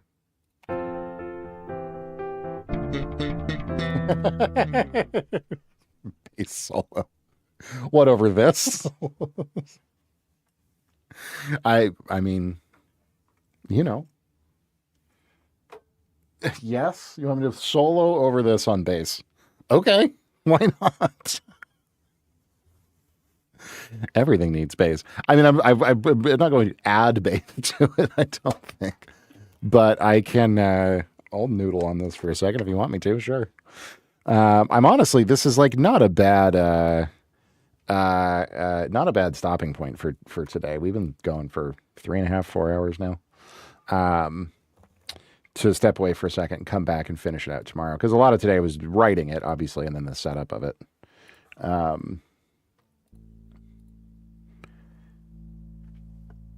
Yeah, well, and we did like 2 hours of feedback at the beginning of the stream.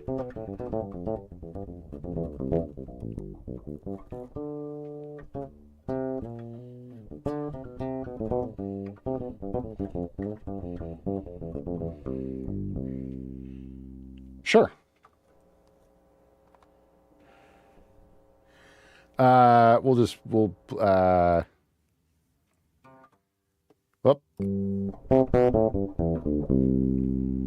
Well, that's far too loud.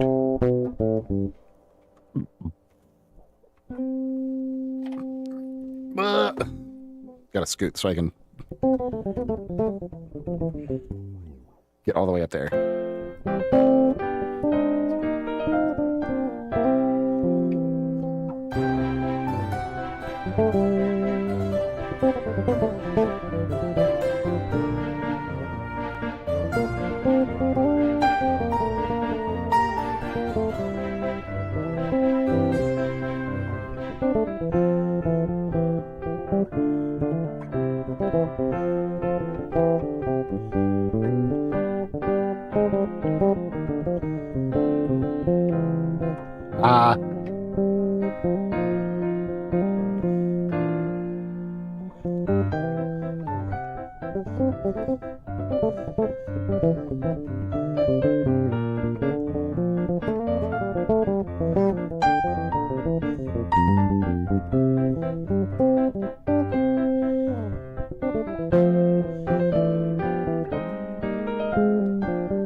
Almost flawlessly. I forgot about my whole weird section in here. Hang on. I gotta jam this again real quick.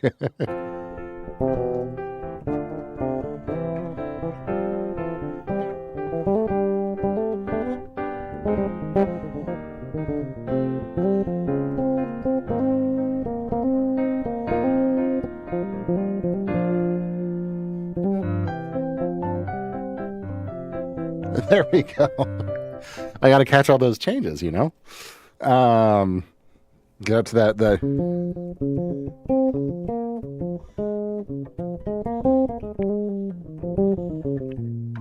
that D flat Lydia in there.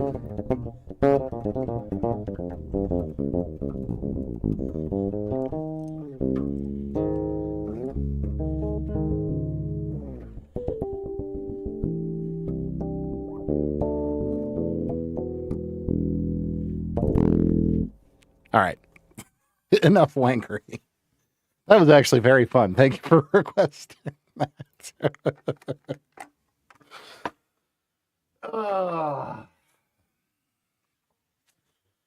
We love it. We love it. All right.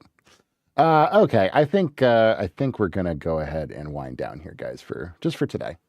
What am I even doing? I'm removing this track. That's right. Very cool. Excellent time though. We will be back, I think, tomorrow, and we'll our whole goal tomorrow will just be finishing this because it's already. We got a lot of the grunty stuff done. Like honestly, half of the annoying part of doing this kind of scoring is literally just setting up all the tracks and setting up the whole thing. And then, of course, writing the idea. Now that we have the idea down, it's really just copying that out, thinking about our voicings and all those kinds of things. But yeah, so that I think will be the goal for stream tomorrow. But I mean, Bamboo, I've been going for almost 4 hours. And it's like 5 a.m. for you, buddy. You got to go get some sleep, you crazy kid.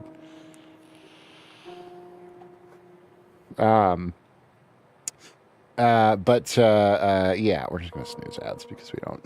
So yeah, go to sleep. I mean, always stay and hang out because I love having you here, and it's good to have you back around. But also go to sleep. No, thank you guys very much for hanging out. I really, really appreciate it. And I am eternally amazed that people will hang out with me while I do like orchestration because I know it is not the most interesting thing in the world to watch. But I so appreciate it. You guys know all the stuff. ! Discord will get you an invite to the Discord in chat. That will get you pinged every time I go live. Yes, tomorrow we will be finishing out the Tavern tune, and then from there onward and upward, we still have the Art Pop record with the artist from LA. We still have stuff with Nose Bora. We will have stuff cycling around with Salvage pretty soon here. We're also gonna let's find somebody to raid. Hey chat, find me somebody cool to raid. I need to raid more, and we have been raiding more. So let's take a peek at Twitch Music and see if there's anyone interesting to go and drop in on. You guys let me know if there's anything that anybody that you guys know that's online right now that's doing anything cool and interesting, either production or just song requests or whatever. Let me know. So somebody find me somebody. Oh, thanks, Bamboo. Yeah. Jump the Discord. We're live Monday through Friday, 2 p.m. Eastern time in the U.S., 8 p.m. Central European time. So please come and hang out whenever. You guys know the deal. But we're gonna wind down here by finding a good channel to raid. Give me Twitch. You're weirdly hard to navigate, and I don't understand why. This is so interesting, you guys. The music,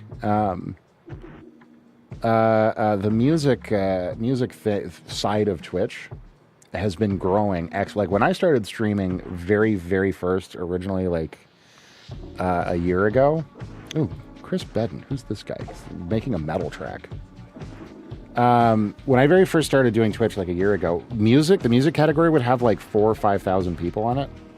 Now it's got 10. Twitch is really, really growing for music. But yeah, here's somebody who looks interesting. I'm going to check out his stream real quick and just make sure that it's something interesting. But this looks like a cool guitar player who's making some metal tracks.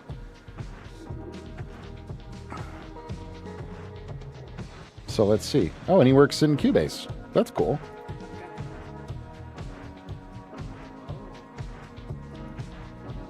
Ooh.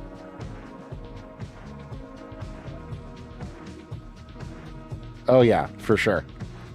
Here, Chris Bedden _ Let's go raid this guy. He's got some peeps watching. Okay, guys, we're gonna go do a raid here real quick. I used to stream music a few years ago. There were only like 3 other music streamers. Yeah, I know, right? It's growing, and I really think it's a reaction to like all of the AI shit that's going on. Like, people just want authenticity. They want real music. So anyways, I'm going to get out of here. Thank you guys again for hanging out. We're going to go raid somebody, and you guys can go check out a cool metal track that he's working on. So thanks again, and I will see you guys tomorrow. Bye.